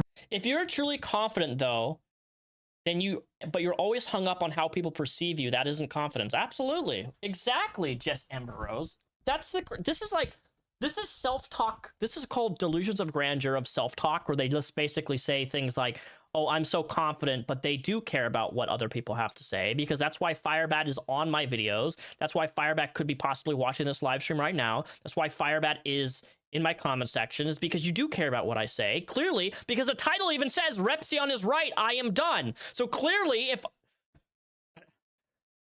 clearly you do care, and it's okay to care about what people have to say. I do. I care about what people have to say, what my viewers have to say, people that I interact with on the internet. I care about what my viewers have to say in the chat right now. That's why I read what they say, because I care about what people have to say. There's nothing wrong inherently with that. But this fox fakeness of like, oh, I'm most confident, and oh my God, it's disgusting, dude. It's so this is so easy to see through. From my wife. They never were. They're not scared for my daughter. If they were, they would have done something about it by now, because there's enough evidence to lock me away. But they don't. They're so desperate to get me to be the person Am I using a t-shirt as a pop filter? Fuck yeah. Used to be, that they're willing to come into my own, send people into my own live stream when I'm gaming and try to scare me with scare tactics. Like, oh no, there's a pending crime against you. No, there isn't. Nope. Nice try, though.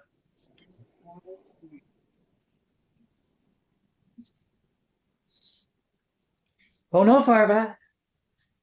They're sharing some very disturbing sexual stuff from your past.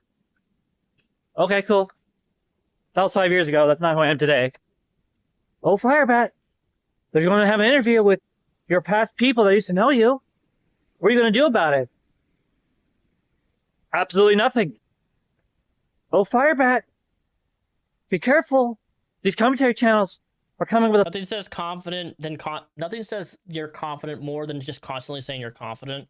Yeah, truly confident people don't have to proclaim to the world that they're confident. People who are honest don't have to tell the internet that they're honest. You can learn that from Onision, Mr. I'm so honest. The plan to take you down. Okay. I'll believe when I see it. Oh, Firebat. They're, whatever it is that they say at this point means nothing, is nothing, and was nothing. And I was an idiot for reacting to everything they post to share. So at this point, let these fuckers sing whatever they want about me. I mean, I know who I am in Christ. I know who I am as a trans woman. I don't need these losers to tell me who I am and who I'm not. That's the whole point of living, is to be yourself and not give a fuck about others' opinions. But I know in the world we live in, it can be hard. And so this is my wise advice to those of you who are like me. Keep reporting these assholes for defaming, not just if you deal with this, but also for me too. Hold them accountable. Okay. Give them what they so desperately crave, which is accountability. Hold these losers accountable for how they treat people on the web. Hi, Doomy. How are you? I'm sorry. I've had time to think about reps on my conversation, and the truth is I did not false report him. I reported him rightfully. And even though... Okay, you did false report me because you said you reported me for things that didn't happen in my live stream. You did false report me. You documented yourself false reporting me, dude. And in fact, I will say this. I don't even know if your report is what got my video removed because the timestamp didn't make any sense. It was for something totally different than what he got caught on. It still wasn't okay. So you're admitting, my video got removed at 2 hours and 8 minutes for a segment that says that when your wife says, if you like him so much, why don't you suck his dick? That's why my video was removed. YouTube told me that's why it was removed, for that exact time segment. Which I'm just gonna call BS, because I ran a test on my own video, and it wasn't flagged or removed. Oh my god, you stupid fuck! You don't understand how YouTube works. YouTube uses automation AI. The AI that YouTube uses for content identifying whether that is inconsistent. I could literally say, I like sucking on pickles, and I could just be eating a normal pickle, and the AI could interpret that as me sucking on an actual, you know what, on live stream, and the whole video could be removed. Like that, just because you upload the video on your channel and there's not a flag on it or it doesn't get removed doesn't mean there's a violation. 90% of content that's removed off YouTube aren't actually in violation of something. Most content is not a violation. YouTube's system is all automated. Sometimes it gets things wrong all of the time. There's hundreds of examples of big creators with millions of subscribers getting videos pulled for some ridiculous reason. I've had a video in the past pulled for naked pictures when there was nobody even in the photo, in the video, other than me just sitting here talking. And I had a video removed and it said like unconsensual photos of a person, even though it was just me the whole fucking the whole video. It was like 2 hours long. I don't even remember which video it was, but I was like, what? I appealed it and then YouTube restored the video. But it got removed for something that didn't even have the content in it. It's a broken system. It's always been broken. Just because you take a video and upload it on your YouTube channel and doesn't get hit doesn't mean anything. Your video, the report you did on my content was false. And you recorded yourself doing it. So you're a false flagger. Period. But you don't seem to care about that. You should care about that because you're automatically putting yourself in a bubble. Now you're also known as a false flagger. You're a physical abuser, and you also committed essays. So congratulations for stacking up the cake with more levels of being a shit person.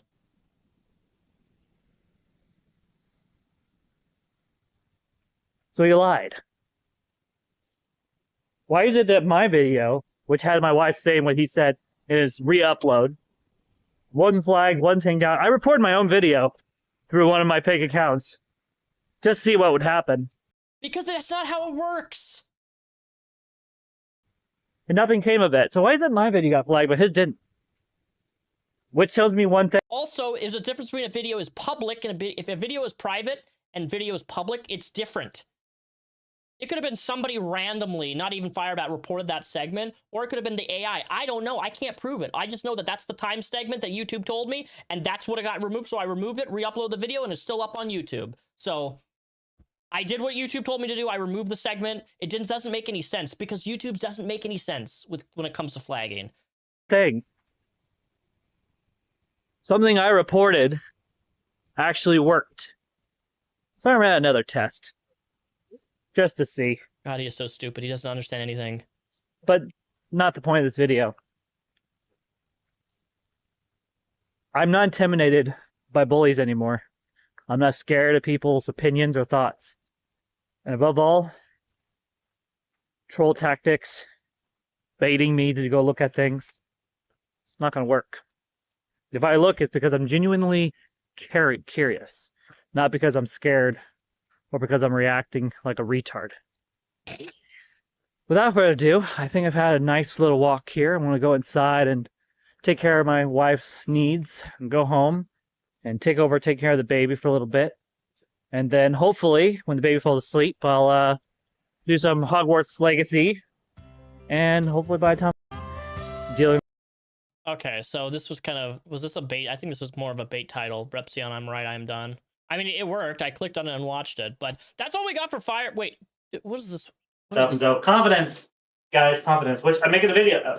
I made a video about that, and that's uploading right now as we speak. And just one thing I hate. Oh, cooking. Drink.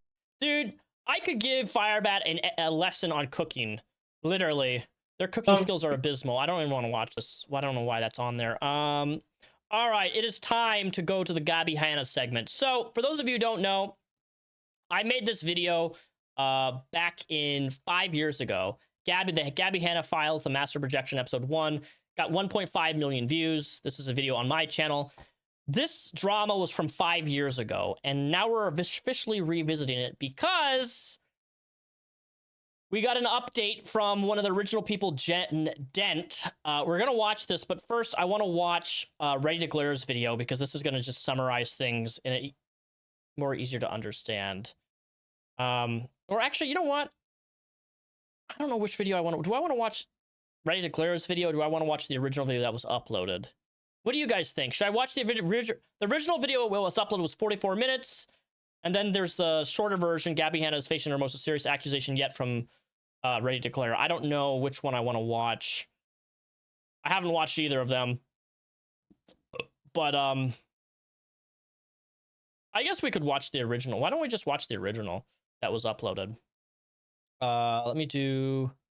All right, you guys ready? Naysayers say you have to leave it in the past. All of these people haven't spoken about you in years. But the thing about slander is it's not a single attack. Slander is designed this is the original video. So this video came first before Ready to Glare. Let's just watch the original. to ruin your life. It's designed to ripple into every single facet of everything you do. It's meant to ruin your reputation. So it's not something that, well, that happened to you years ago, you got to get over that. No, slander is an ongoing attack.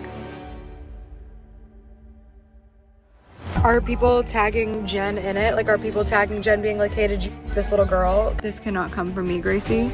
I just found the tweets. Make that shit go fucking viral. Dude, I hope that girl responds so much. Or whoever that person is responds about that little girl. It's so fucking crazy. I mean, when there's an accusation, it gets pushed and pushed and pushed and pushed and pushed on me. So like maybe it needs to get pushed and pushed and pushed and pushed and pushed on her.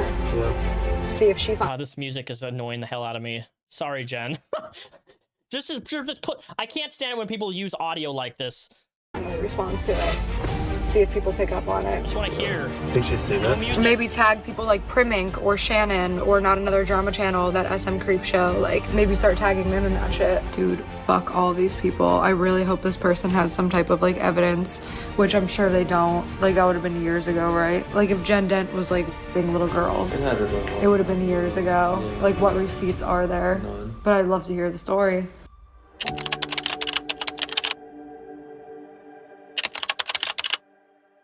Hey everybody, long time no see like this. I mean, look, I haven't seen Jen Dent in literally over 5-6 years since the last time I covered this originally. And some of the things that Gabbie Hanna was saying about this woman was disgusting. That include like sexual crimes. Don't really do videos anymore, hence the laptop setup. I tried to do my camera. That did not work. I never thought I would make this video. I never thought that I would actually get my hands on the information that allowed me to make this video. This video has been a long time coming, at least 6 years of me thinking about this and knowing what I knew, but not being able to prove it. It's been very difficult. I'm filming this video on June 13th. This all started the week of June 5th. It was, I think, Wednesday that I saw that Alyssa Perrine had put up a video saying that she has left the Gabbie Hanna fandom. When I saw that video, I was like, oh, okay, whatever. I skimmed through it, as usual, Alyssa not taking any accountability or responsibility for anything she's done in the past. It's always somebody else's fault, right? I sent that video to Jesse, and Jesse immediately texted back. Jesse smiles And was like, no fucking way. Wasn't she the worst one? Wasn't she the ringleader? And I was like, yeah, for sure. So we saw the video and we were like, whatever. Now, the reason Jesse reacted the way she did, and several other people were like pointing out this video by Alyssa, the reason for that is because Alyssa made herself well known during the whole Gabbie versus Jesse. So for those of you who don't remember, I don't know, who knows, if you don't know about Gabbie, it's whatever, but Alyssa was a crazy Gabbie Hanna fan. I'm talking like psychotic fan, to the point where like anybody who would criticize Gabbie Hanna, I believe I even interacted with Alyssa at one point 5-6 years ago on Twitter. I can't remember, but I'm pretty sure I did. Of like, anytime you would talk about Gabbie Hanna in a negative light, this individual, this stan, this parasocial freak, would end up being in your replies just defending Gabbie Hanna no matter what. Apparently, this fan has officially left the fandom of Gabbie Hanna and has come out against Gabbie Hanna and doesn't want anything to do with Gabbie Hanna anymore. Allegedly. I don't know. I haven't watched this video yet, so I don't know. But basically, Alyssa was crazy. Crazy Gabbie Hanna stan that fucked a lot of people and did a lot of things that would be ethically and morally questionable on the internet, including doxing, trying to get people fired from their job, etc., etc., all because they spoke out about Gabbie Hanna. That's what I remember Alyssa, the context behind her.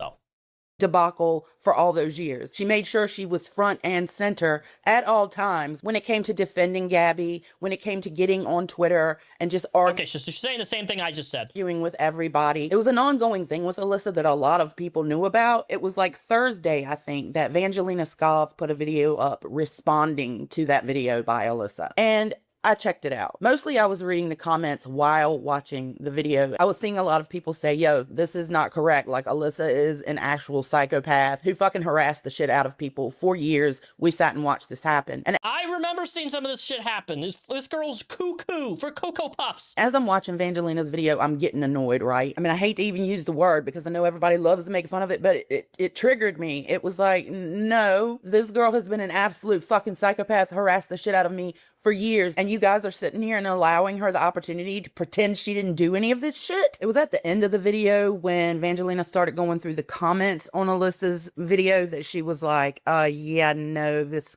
girl is... something seems off. And I did apologize in the comments. I am sorry for going off the way I did, but truly, it's been a long time of harassment from her. I was getting a lot of messages too on Twitter. I call it Twitter. I was getting a lot of messages on Twitter, on Instagram. I was getting messages on Facebook of people that remembered Alyssa and were like, yo, did you see this video? And I'm like, yeah. Also in the comments of Vangelina's video, a lot of people were saying, if this is upsetting you, you're going to be really pissed when you see Adam McIntyre's video. And I'm like, what? So I go to... no, not Adam McIntyre. Look, there's no video by Adam McIntyre, but all day I'm being told you're gonna be pissed when you see his video because he sympathizes with her and says none of this is her fault. Of course Adam McIntyre does. The fucking reason, because he's a rat. I hate Adam McIntyre, and that's as somebody who used to watch his content regularly back in the day. I can't stand him anymore.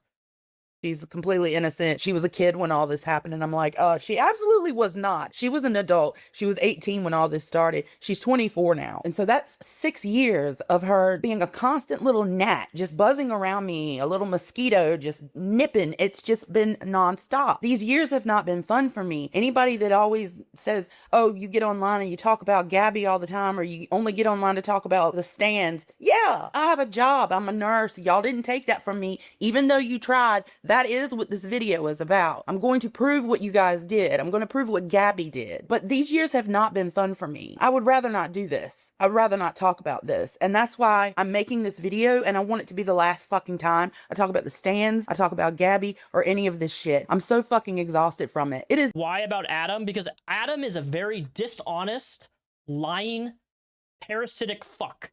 That's why. He lies about everything, and his Adam's research ability is horrendous. Terrible. Like he sensationalizes things and literally is so inaccurate in his reporting of most stuff.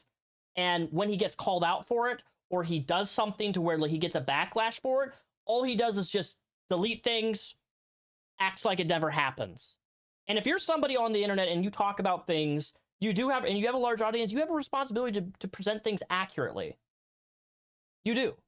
And if you intentionally fuck up something, or you just don't know and you're speaking on it, and then you tell somebody something, a large audience, and then everybody starts believing this one thing that you started that isn't true because you failed to do basic research on whatever you're talking about, I find that problematic. Is the middle of he is not a reliable narrator or researcher at all.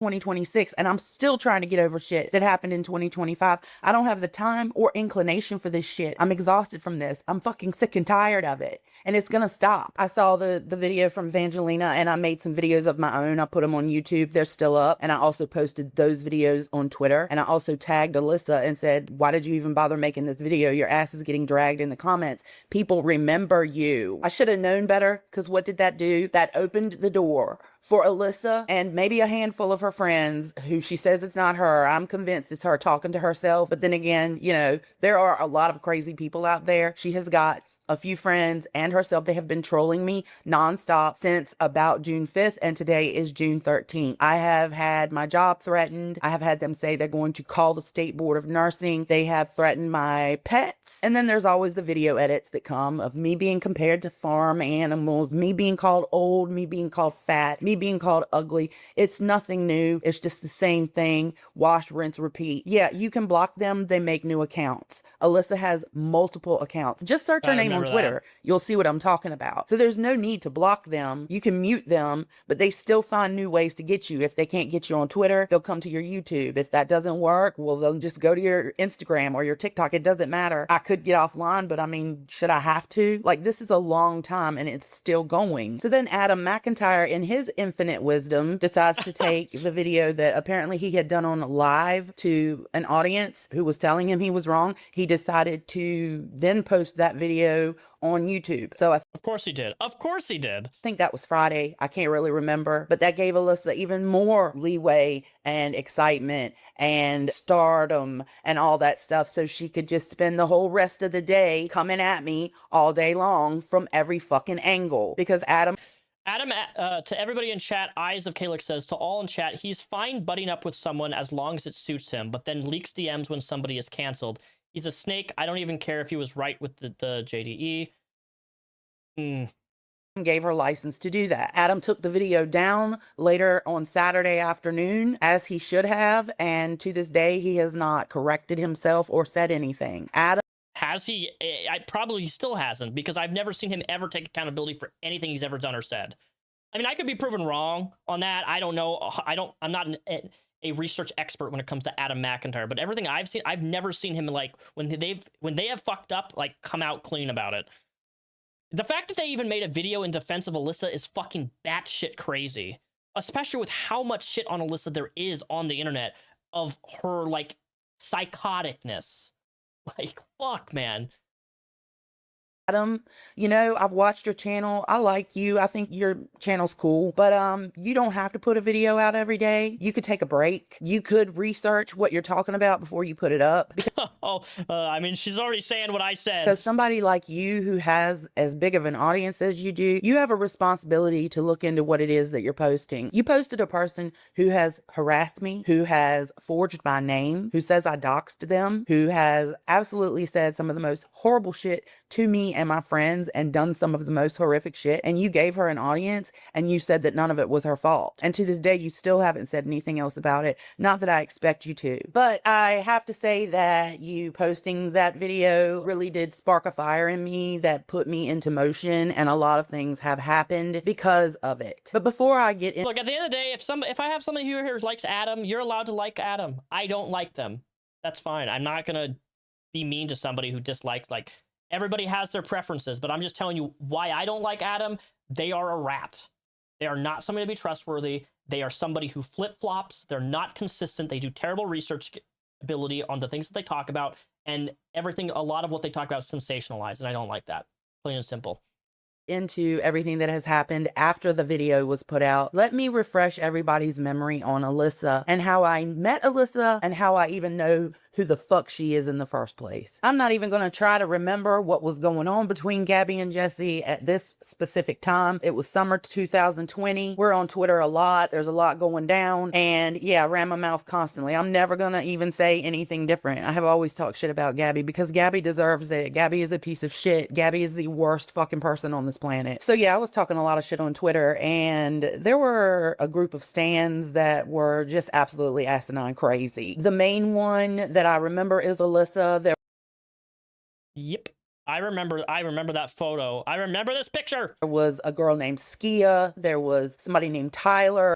Fan account. Okay, just FYI, if you're ever on social media and you see somebody with fan account in their bio or something, just instantly block them. Do not have conversations with fan accounts. They're fucking crazy. It doesn't matter if it's Gabbie Hanna. Doesn't matter if it's fucking the EDM Asian people. It doesn't matter who the fuck it is.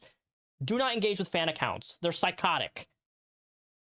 There was a Monica, there was a Lisa, and then there was Gracie, and we're going to talk about Gracie in this video. But Alyssa was just off the chain from the very beginning. I mean, she just never stopped. It was nonstop. Boom, boom, boom, boom. All day. If you blocked her, she made a new account. That's how I got to know Alyssa in the summer of 2020 when everything was really coming to a head between Jesse and Gabbie, and there was... Oh, Wumbo, you're fine. I don't care if you like Adam. You're perfectly fine. Don't worry about it.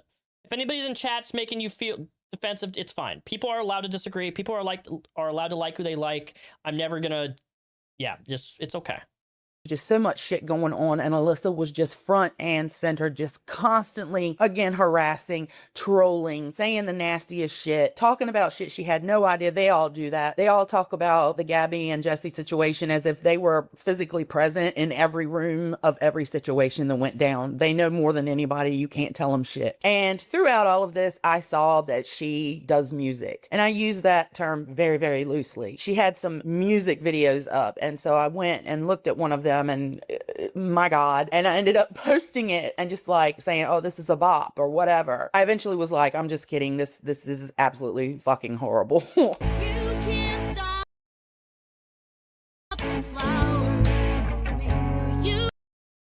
Okay, I hope this is not copyrighted. I'm worried this is copyrighted. I'm going to skip it because I just don't want to listen to this. If it's copyrighted, my whole stream's going to get taken down. First of all, it says that I told her to kill herself, which absolutely did not happen. I invite you to find that screenshot. Did not tell her to kill herself, but she got so mad about me posting her music that she decided to send me a cease and desist. And instead... Let me guess, it was a copy-paste fucking cease and desist like Onision did on the goddamn fucking internet, right? Of me telling that story, I'll just let Alyssa tell it. I released a new song and Jenna told me she liked it. She then went and claimed it was shit and that she shared it as a joke. From this point on, she started talking about my bad singing and kept posting my song, which is my own intellectual property. Own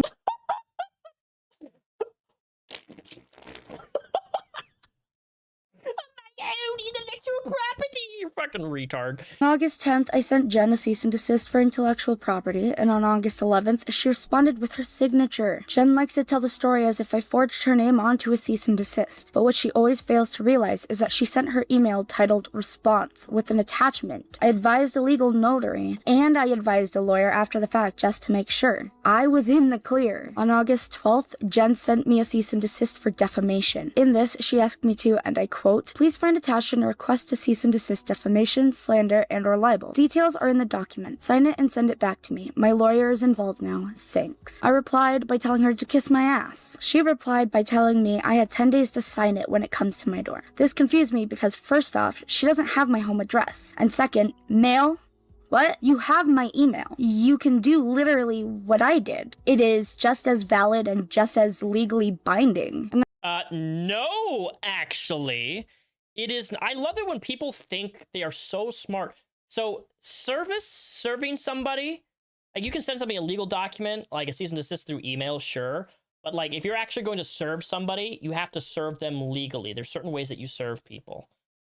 But this is also a cease and desist, so this is not like super. This is not like a legal notice of like you're being taken to court type of deal. This is basically a warning thing. But like actual service, most service cannot be done through, like if you're going to sue somebody, most service cannot be done through email. But this also depends on the state because certain states have different codes on how service can be done. And I just want to say, just because you don't agree or like someone does not mean that a notary, 2 lawyers, all of them are lying. Like, the evidence is all right here. So you can either continue to say it's fake, or you could just accept that I sent you a cease and desist. Nobody said you didn't send me a cease and desist. I said you forged my name on that cease and desist, you fucking clown. So there's that story about her forging my name. And yeah, a cease and desist, how valid could it be? Whatever. It's but not she valid. actually... Unless it's from an actual lawyer, it's not valid at all. And if it is an actual cease and desist, it will list the lawyer's name and the law firm that they're associated with.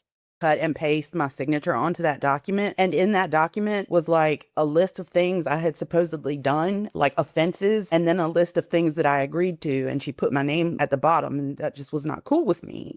So Alyssa's other claim on me is that I doxed her. And rather than me tell you the story, I'll just let her tell you the story, which she already told on YouTube. This is a video that she did back when it happened. November 17th, Alex James posted a video on Gabbie, and Jen had kept tweeting about us. After a couple of us in a group chat had seen a video on TikTok about how people were signing up their exes for Donald Trump email listings that spammed them, and immaturely, we decided to do this. I realize now that this was a bad decision, and this is something that I shouldn't have done. It was immature, it was selfish, it was rude, and I can take accountability for that. And we realized it was a mistake. On November 18th, Jen noticed that my IP address was linked to one of the spam emails and posted it on Twitter, saying I was dumb and wouldn't realize that I did this. I tweeted that it was Albuquerque. The IP address showed Albuquerque. Let me say it again. Albuquerque. We can all agree what I did was dumb, but we can all... Dude, that's not fucking doxing, you dipshits. Like, God, people are so stupid when it comes to doxing. Knowing somebody's city isn't doxing. Even having somebody's address isn't doxing. It's what you do with that person's address that makes it doxing. Are you posting their address in a Discord snarking server? Are you posting their address on fucking Twitter or social media or a YouTube video?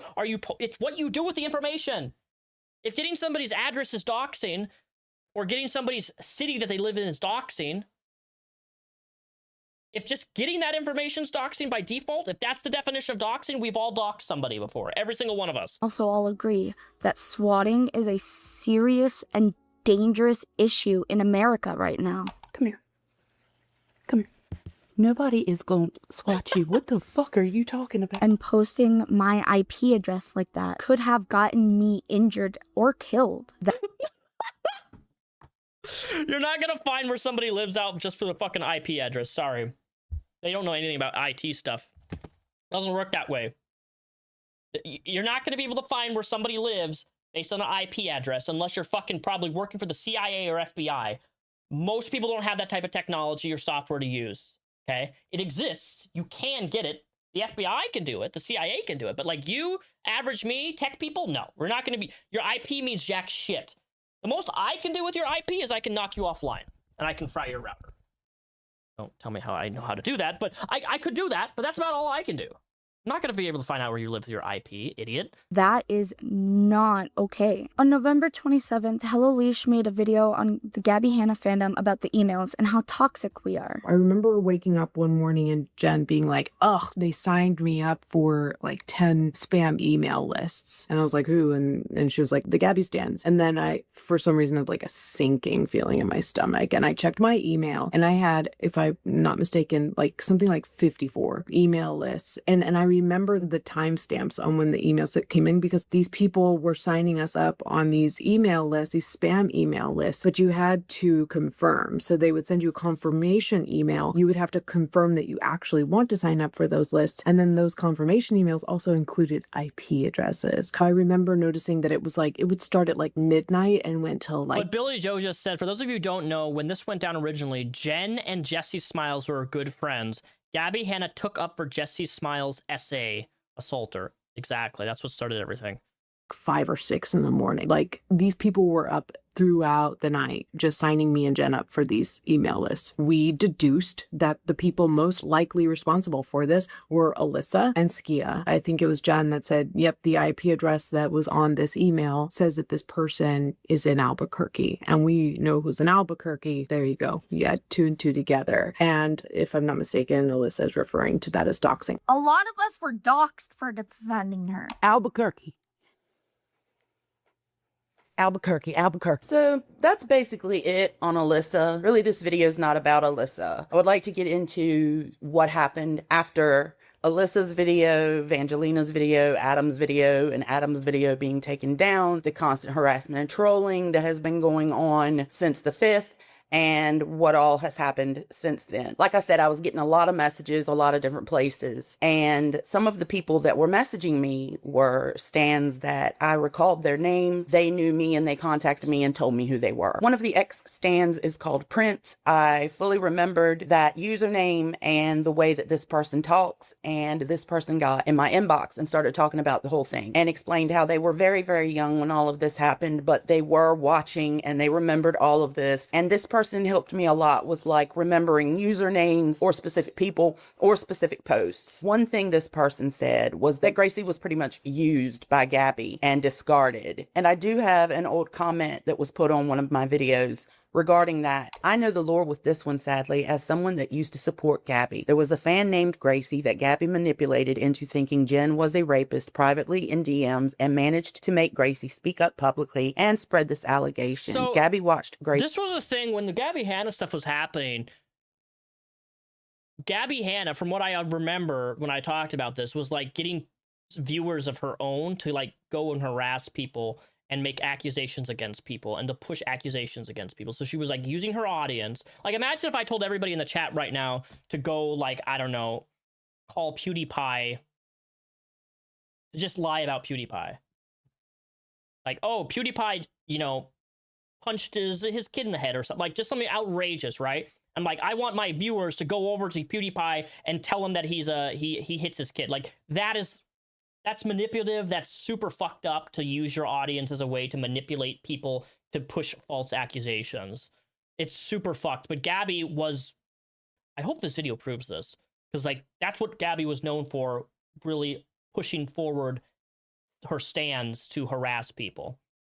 Gracie gets sent so much hate for spreading this allegation, and instead of checking on her, she just watched it all go down. She loves to have her fans do her dirty work for her and then claim she herself didn't do anything, because in the public eye, that seems like an accurate statement. Now that she's lost most of her fans, she's doing the dirty work herself publicly. Anyway, Gracie almost offed herself because of the hate, and Gabbie reached out to her and asked if she could use Gracie's offing attempt and mention it in her 2020 comeback video to make a public point that my fans get harassed to this point for simply supporting and defending me. If you watch that video, Gracie's attempt, without being named, is mentioned. Gabbie is disgusting. She was never sexual with us, as far as I know, but she groomed us like colleagues. Hey babe, I had a question. I'm writing my comeback video right now, and I'm just talking about how shit got crazy after I got off still, and part of me was just trying to just show how fucking crazy these people are. I'm making a list of all the shit they did, like how they were collecting people's personal private conversations from when they were venting in the Discord and contacting their families and stuff. And obviously only if you're 100% okay with this, and obviously I wouldn't say your name, but would it be okay if I said something along the lines of like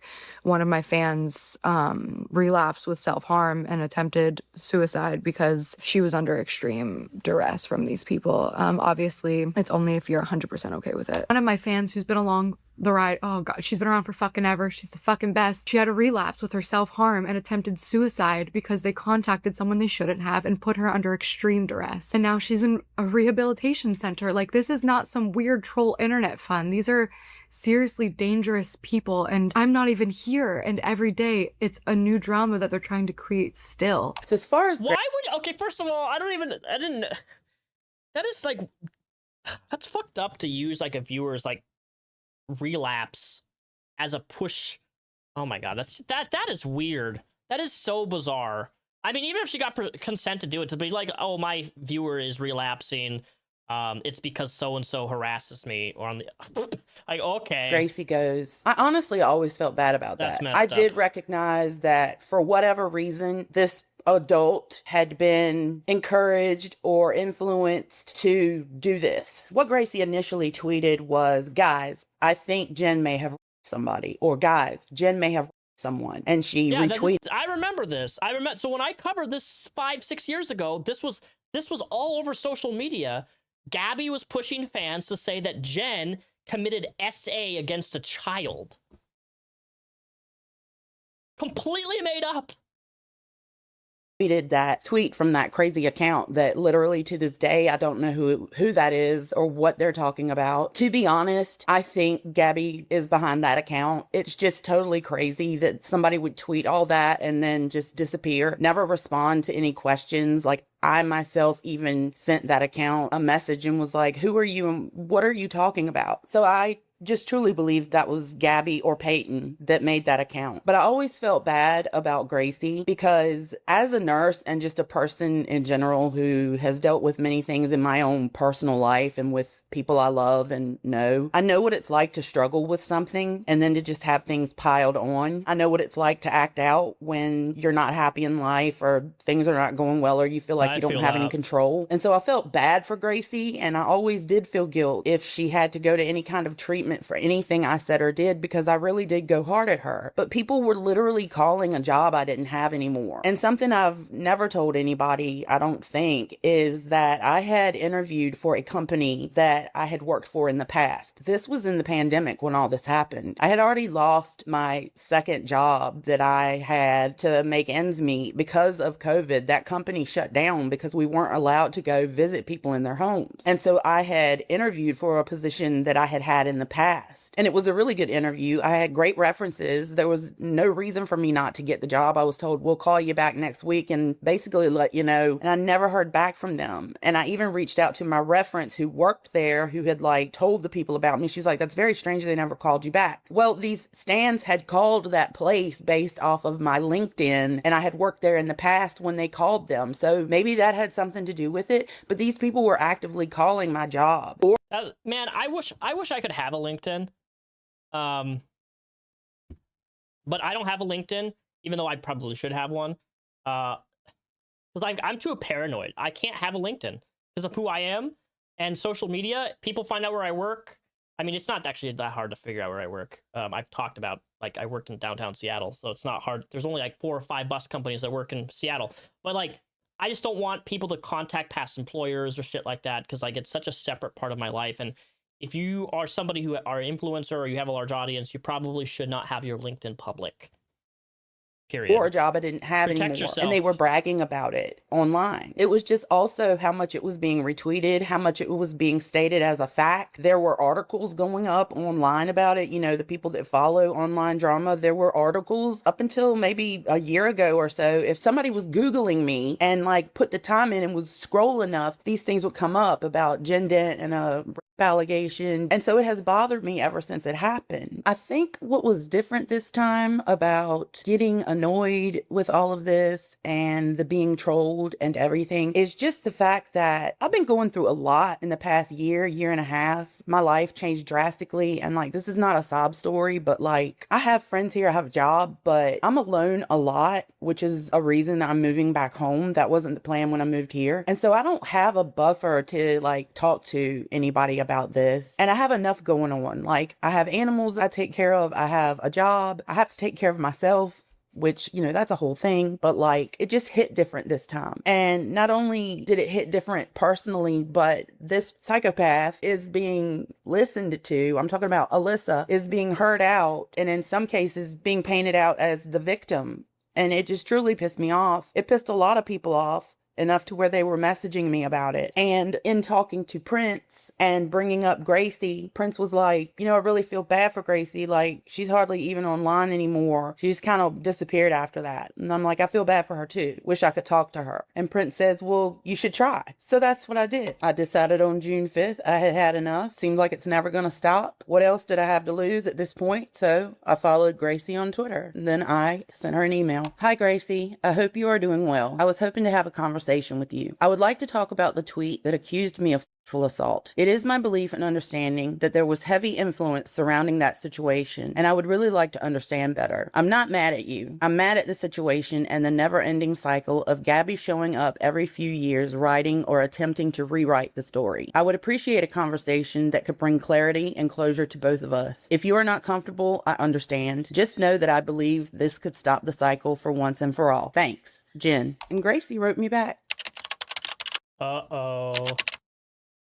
Uh-oh. This is Reese. This is... Hi there, Jen. I hope you're well. I'm definitely open to having a conversation about this because the whole time really traumatized me, as I'm sure it did you too. Saying it with a heavy influence is an understatement. To give a little bit of more context into our relationship, I'm not sure why she first started constantly replying to me as a fan, but it was really exciting. Close to 2019, the dynamic kind of changed. Personally, I was going through extreme anorexia and struggling with like substance and drug use and dealing with the death of my partner at the time. I lost my job, apartment, and I had to take a leave from school to go into a treatment center. This is very important to the story because when she heard about these things I was going through, she started sending me money, gifts in the mail, and talking to me more constantly, and basically telling me she would financially support me through this time. After that, she would ask me for favors here and there, which quickly turned into receiving over 50 messages a day from her. She would spam text me during breakdowns talking about wanting to die and things like that. Some mornings I would wake up to a mental breakdown spam in my inbox. And I guess from the headspace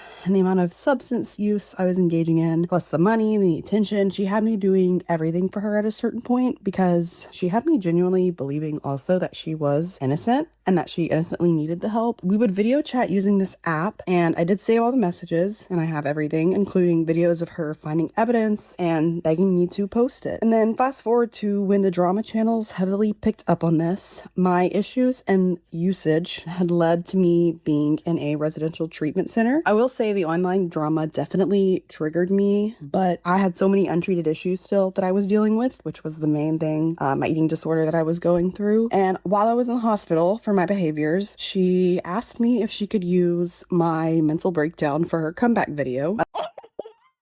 No! Gabbie! Gabbie! Holy shit! At this point in the center, I was allowed my phone like 20 minutes a day for about a 3-month period while I was in there, and I wasn't really able to help her much anymore in the way that I was before. After I got out of treatment the last time, she pretty much ghosted me. I confronted her multiple times, and she pretty much told me I was incredibly parasocial and imagined... I gotta pause this. Sorry, I gotta read this. I'm sorry. This is horrible, but like I need to read this. I explained to you, but I feel like I've explained this to you in an email, but I'll try to be more clear. I wasn't ignoring you. I was just staying offline as much as I can. I have best friends from college who will be at my wedding that I need to speak to twice a year. I have family members I don't speak to every 3 months. I don't talk to many people frequently. It's normal not to speak to someone all the time. I told you it's not personal. I'm sure it's fair to say it wasn't parasocial. I'm sure it's fair to say it wasn't parasocial for 3 years. In the summer of 2019, it was definitely spoke more personally, as you were so vocal and helpful about my Jessie stuff. Very grateful for that. I did want to meet you and the angel person. Thank you. think what I took is not burdening you with something that I took on toll on you. You took it as a personal attack or maybe rejection. It was neither. I don't speak about personal details of my life outside of what's happening publicly, and anyone but my IRLs and sister, please don't beat yourself up, but let your mind run circles about this because nothing happened. I'm just very busy and working literally all the time. The rare moments I'm not, I'm with Peyton and my friends. I just keep it to myself. It's very hard to not trust people, even with just telling people who I hired and subtweeting about things. Like I'm sending you now. Just know that you told people about me hiring Rachel. Please don't tell anybody else. Pretty much as soon as I said it in EMP and said the subtweets about you, you say the tweets aren't about that. I believe you, but yeah, it's not that I don't trust you. Specifically, I just don't trust anyone online. We're not from people sharing my messages. Sorry again. I hope there's no hard feelings. I wish you the best. Our friendship because she was nice to a fan. It felt like the textbook definition of gaslighting, and she said so many lies to me about how her messages meant one thing and not how I perceived them. She then unfollowed me everywhere and told me she wasn't comfortable around me. Gabbie Hanna used as a fan to do her bidding to spread SA allegations. And then invited a friend of mine, who was also another fan account, to her house and officially hired her. It was a really awful time for me. I even was in EMDR therapy after all of that because of the things she said to me and put me through. Also to Jen, I'm sure this wasn't easy for you either, and Jesse. So understand that everything I'm saying here is not to discredit the pain or experience or say that mine was worse, but it is important to know how complicated our relationship was. This has weighed on me for a really long time, and I've always wanted to reach out to you, but was scared to. I felt like you didn't want to hear from me, and I honestly, for a long time, was scared of what Gabbie could do with her influence of followers if I posted something like that. She was the reason I was doxxed after she used my name publicly, and there were people threatening my sister. I know this is a lot. It barely even touches the surface of our relationship. I apologize if it's too much, and I'm open to any more questions if you want. And I just want to say a little thing at the end. I don't want any of this to come across wrong. I am neurodivergent and I sometimes have trouble forming words, and I don't want people or you to think that I said all of this trauma to excuse my behavior. Despite my issues, I was definitely still responsible for my actions, and I am truly deeply sorry for any of the pain that I caused you and other people, and I appreciate you guys' kindness and respect and willing to listen to my side. Thank you. There was a fan that was clearly enamored with you, Gabbie, and you knew that, and you all the time are talking about abuse and power dynamics. Also, you talk a lot about mental health. You've talked about when you've needed mental help, but then you say you're fine and you don't. Gabbie, this explains why this full-grown adult was doing so much on your behalf. This explains why this full-grown adult tweeted that I may have raped someone at your direction. You told this person to do that. Not only is there a power imbalance there with you simply being who you are in relation to Gabbie and how she even knows who you are and vice versa in the first place, but you take it to another level with financial support. You tell this person that she's special, that she gets special treatment. You give her things for free that other fans are paying for. You pay her for her rent. You give her money. You tell her just reach out if she needs more. You tell her don't tell anybody else that she gets special treatment. You tell her that you paying her bills and whatever else you're supplying for her is your way of thanking her for all of the things she has done for you. This all happened before you got her to tweet this allegation that you found that I'm really convinced that you were behind. Once I got that email from Gracie, I was just like literally shocked that she even responded. I didn't think that she would. And I sent that response to Leash and to Jesse, both of whom were just literally shocked. This started a whirlwind of us talking to different people, a small group of people, and me thinking about what I was going to do with this information. And then Gracie started sending more stuff. This cannot come from me, Gracie. I just found the tweets. For some reason, they feel so violated. Yeah, sorry, someone just messaged me. Make that shit go fucking viral. Like, as viral as you can within the community. Like, I'll send you the tweets right now. I need to figure out how I can message Gracie. Quietly and safely. Like, it has to be like, this cannot... Subtly? How is she gonna do it subtly? It just can't come from me. Like, I'm the only person it cannot come from. Yeah, but it can't be like a massive blow up. Yeah. It can't be like 50 people sending it. Yeah. Yeah, you're right. It can't be everyone sending it at once, you're right. But it needs to get to people. It needs to be tagged to drama channels too. There's a lot of tweets that show, like, somebody's like accusing her of raping a little girl. Like, it's kind of serious. So hold on. What, honey? Yeah, good. You don't think I should involve Gracie? No, I don't think you yourself should. I'm not. That's why I'm telling Gracie. I can't be involved. It cannot come from me whatsoever. So this account right here, Bungle X. Yes, that's me. No, I wasn't drunk. I assume that rape admission was a Freudian slip, but please, the truth will set you free. And then somebody here said, my internet's not working at all. Baby, can I just see it on your phone so I can show Gracie so she can go find it? Yes, 1 second. Okay. That account keeps tweeting that she like raped a little girl. Maybe you can message the account and see if there's any details, or also just like tell people about it. But like it can't be sudden. It can't be big. I'll show you pictures of it when he opens it on his phone. But they're Bungle, Bungle X. Okay, so I will not rest until there is accountability for Jen Dent raping a tiny innocent little girl. I don't care if it takes years, but everyone will know the truth. What are you covering? Text message comes through. From who? Oh, okay. So? Babe, first of all, didn't show something about, it's Gracie. What's she gonna do with your boss's name? Chill.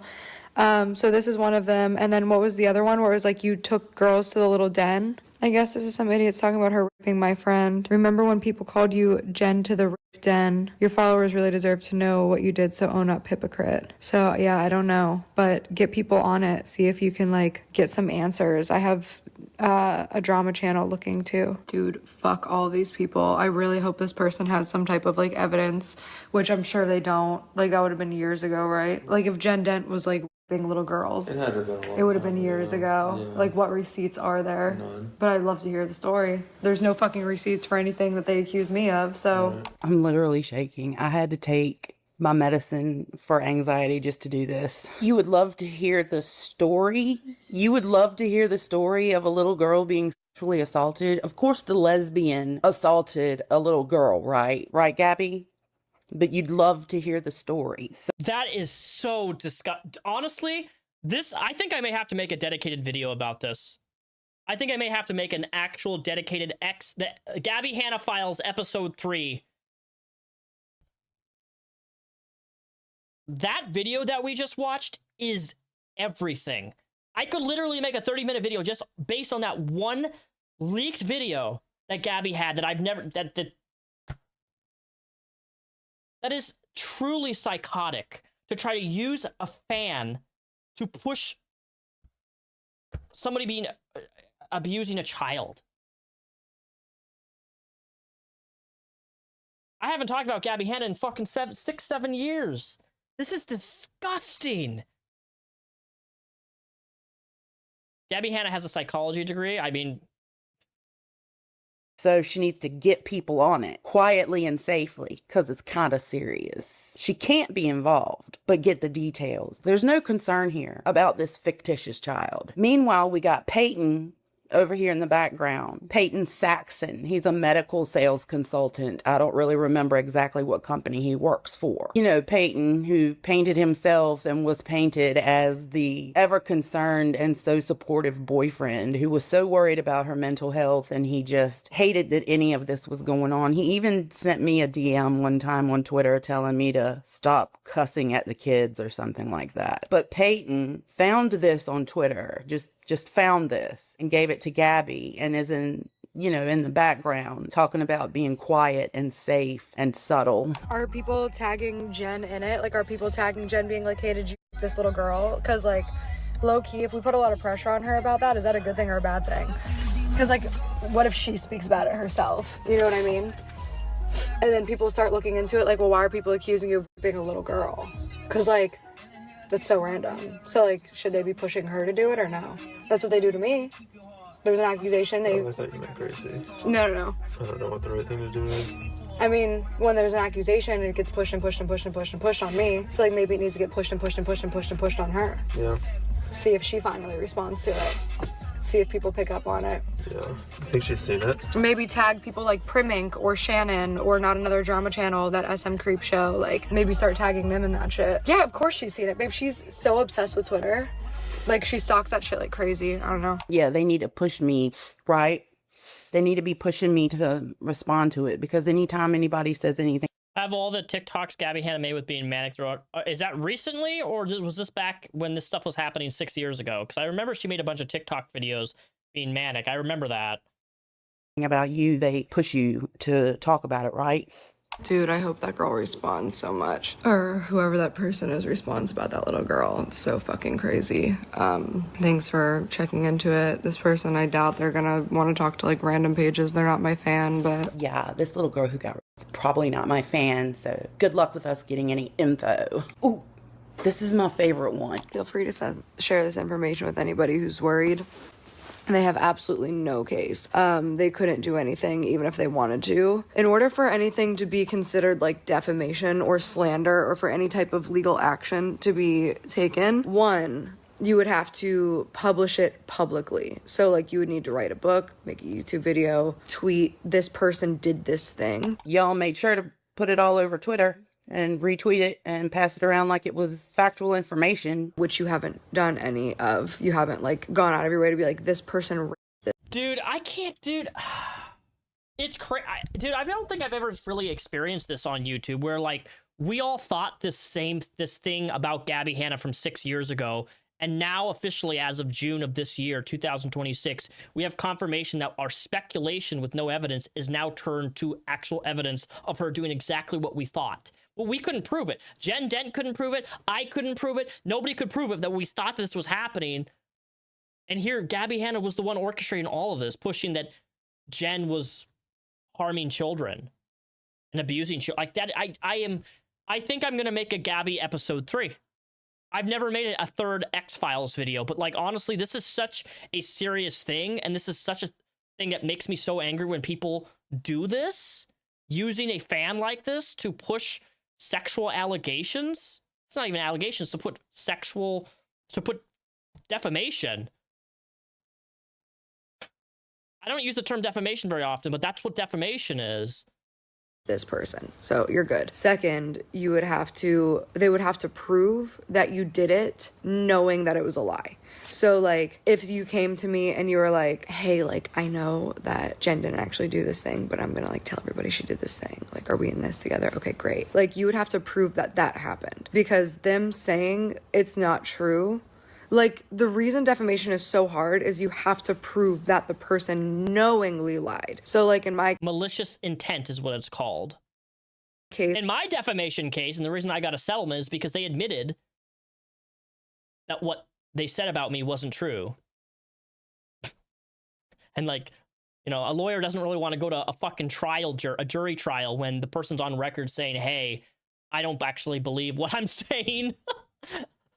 Like I could sue T-Spill for defamation or Dustin Daly for defamation because they had alternative information and they ignored it. So like, unless you have some type of alternative information, like this Adam Bungle guy like came to you and was like, hey, just so you know, this isn't real, they can't do anything. And then the last thing is, you never accused anybody of anything. You asked people questions, like somebody else put something out there, and then you guys were talking about something that somebody else said. None of you guys made the claim. So those are like the three main things. Wait, is Firebat in the chat? Let me scroll up here. Did I miss something?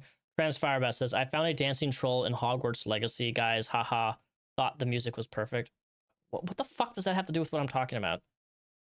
You guys didn't make the claim in the first place. You guys I'm talking about Gabbie Hanna, not you. Didn't publish that claim, and there's no way to prove that you guys were saying anything that you knew was a lie. They're just trying to scare you. They're bad people. They're fucking losers. Don't let them scare fans. They're literally trying to scare fans on Twitter from speculating. Like, they know. Like, what they are doing is what has been happening to me for how long now? Like, they're so fucking stupid, dude. Don't worry about it. You're absolutely fine. There's not a lawyer in this fucking world that would try to sue you guys. And then if they did try to sue you for defamation, fun fact, they would have to pay your court fees because there's no way they would possibly win. Trust me. And if they did take you to court and lost, which they would lose, they have to pay your court fees and your legal fees. So you're gonna be fine regardless. First of all, Gabbie, you are so fucking vile. You know exactly what the fuck you did. You did this on purpose. You found this tweet that I think you tweeted, but you found this tweet and made sure that it was spread far and wide. You called a drama channel and asked them to look into it, and you're telling these people not to worry about it because they're just your fans on Twitter.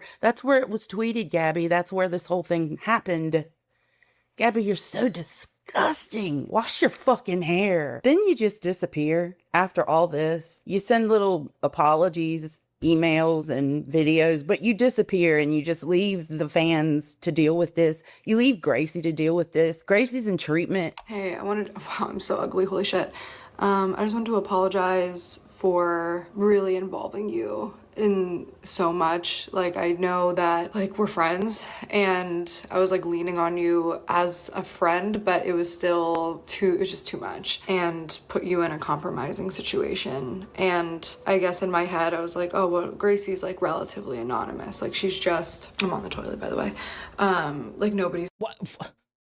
I'm on the toilet taking a shit. Gonna, like, come for her.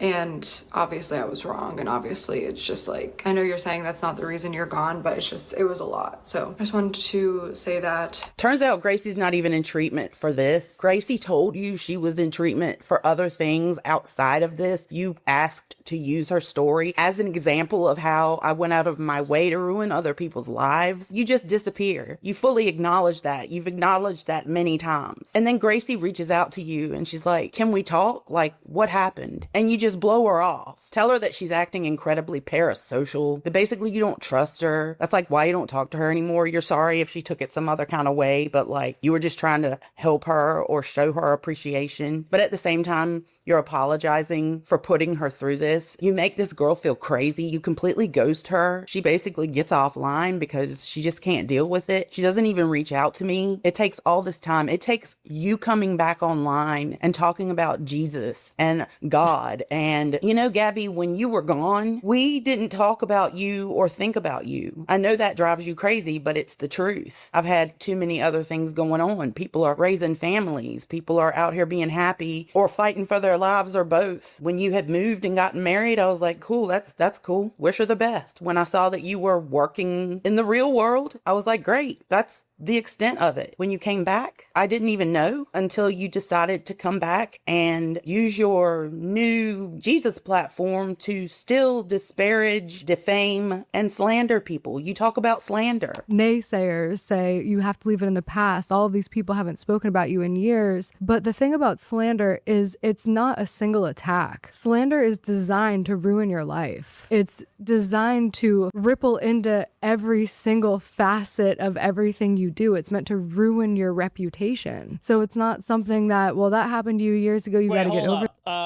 Sierra says, P.S. Gabbie is married and her husband was up in Jen's comments on Facebook a couple days ago. Oh? Did Jen post those? Why would the married guy be up in Jen's comments specifically? Is this her new arc?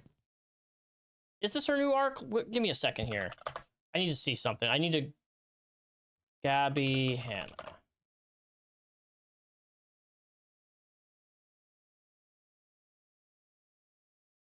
I just want to see here.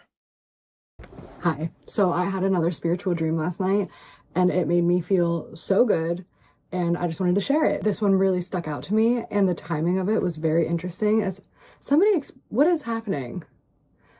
Can somebody explain the science of why this is happening? I'm just filming on my selfie screen on my iPhone. Are y'all seeing that? Anyways, okay, so last night my friend came over and we talked for like hours just about everything that's going on in her life. And look at the dislike. And at the end of it, she was like, okay, we gotta pray together. And she scooted toward me, we just like held hands and we were just like praying, right? Look at the comments, guys. She had said to me a couple times throughout our like chat, I don't know, I feel like you should fast. Like I feel like I'm supposed to tell you that. And I was like, I feel like you're supposed to tell me that too, because I keep trying to fast and then I keep giving up. The last time I was gonna fast for urgent. Just like, it's coming for 15 minutes, it's gonna be fine. And then I hear the voice before I see it, Okay, I don't want to listen to her fucking Jesus speak. I didn't realize she fucking became a Christian. but she's on a fucking. Oh, that's so cute. Oh my gosh. Behind it, it's rooted in the time. I am in a perpetual state of constant My testimony part 1. fear. I'm being haunted. I'm literally being haunted in my sleep, in my life. Like I am a Christian now. This just is surrounded by this dark negative energy. I'm just constantly preparing to be murdered. Like I have no peace. There's no joy. There's no fruit of the spirit in me. There is no love. There is no joy. There is no rest. It's just like constantly obsessing over self, obsessing over money, obsessing over brand deals, obsessing over validation, getting everything I want outwardly, getting Teen Choice Award nominations, getting like fixes that I couldn't so would have discerned the same moment that I seeing all these kaleidoscopic colors. I can't. I don't want to listen to this on stream. Sorry. Just back to Jen. Let's go back to Jen.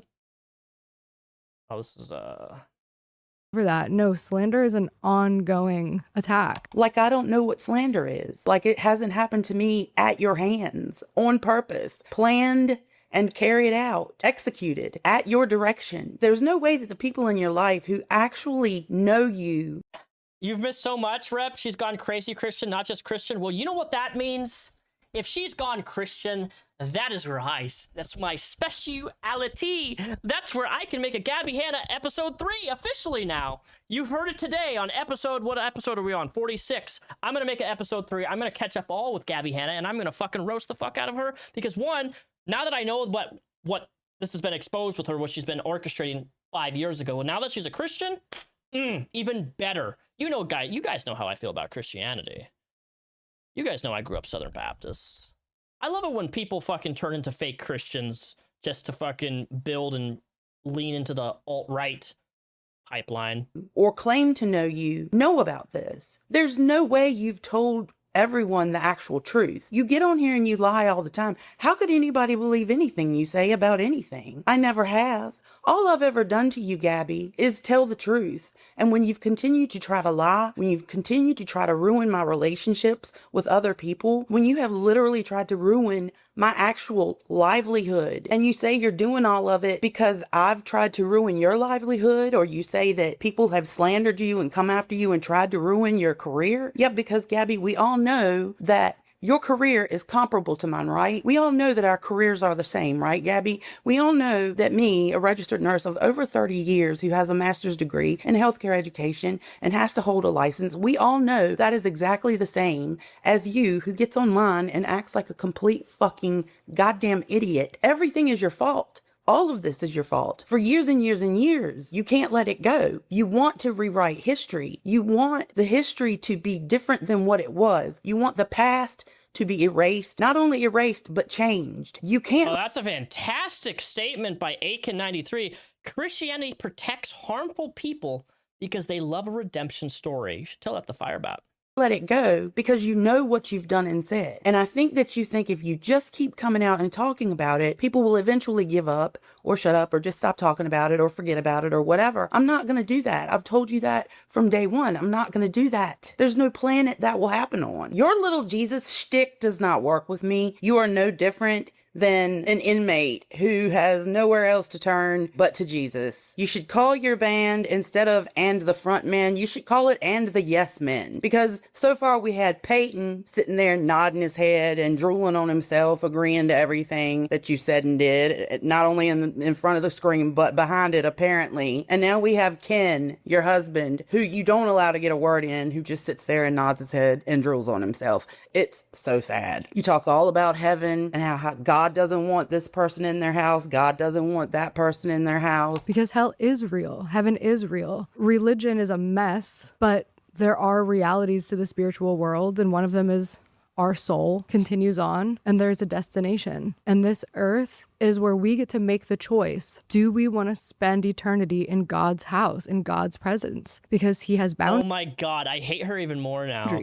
He has rules. And I think she's attractive, which is like, I hate that. I hate that combo. And if you're somebody who likes to lie or... I know, I have a weird taste, okay? I find Gabbie Hanna physically attractive. I know people make fun of her saying she looks like a llama, but like, ugh. I hate her, but she has a cute haircut.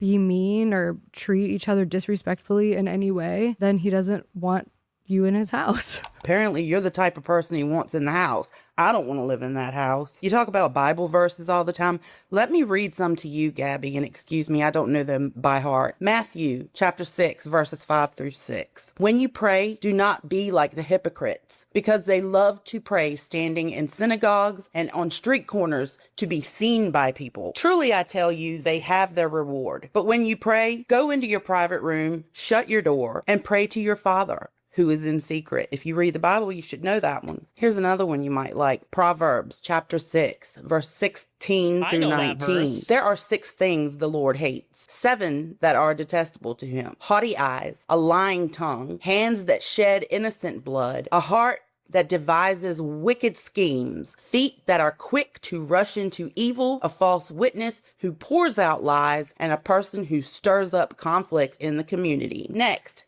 Matthew chapter 23, verse 27. What sorrow awaits you, teachers of religious laws, and you Pharisees, hypocrites, for you are like the whitewashed tombs, beautiful on the outside, but filled on the inside with dead people's bones and all sorts of impurity. Proverbs chapter 14, verse 30. A tranquil heart gives... It's the Bible! It's the Bible rebuttal!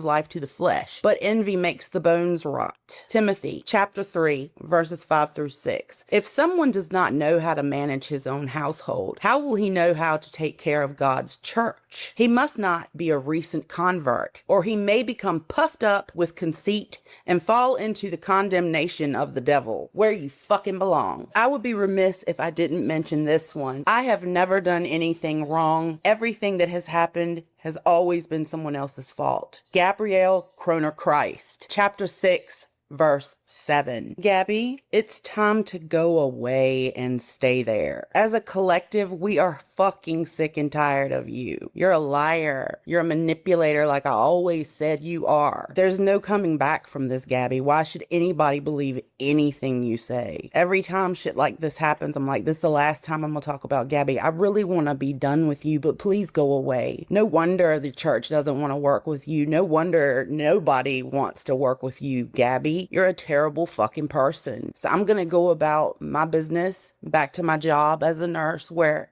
I am sure as a hospice nurse, I lead more people to Jesus or Buddha or whoever the fuck than you do on a daily basis, Gabbie. Go away.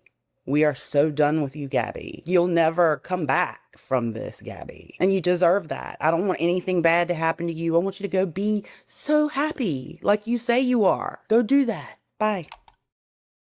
Wow. Okay. Well, that was... I'm actually going to write a comment.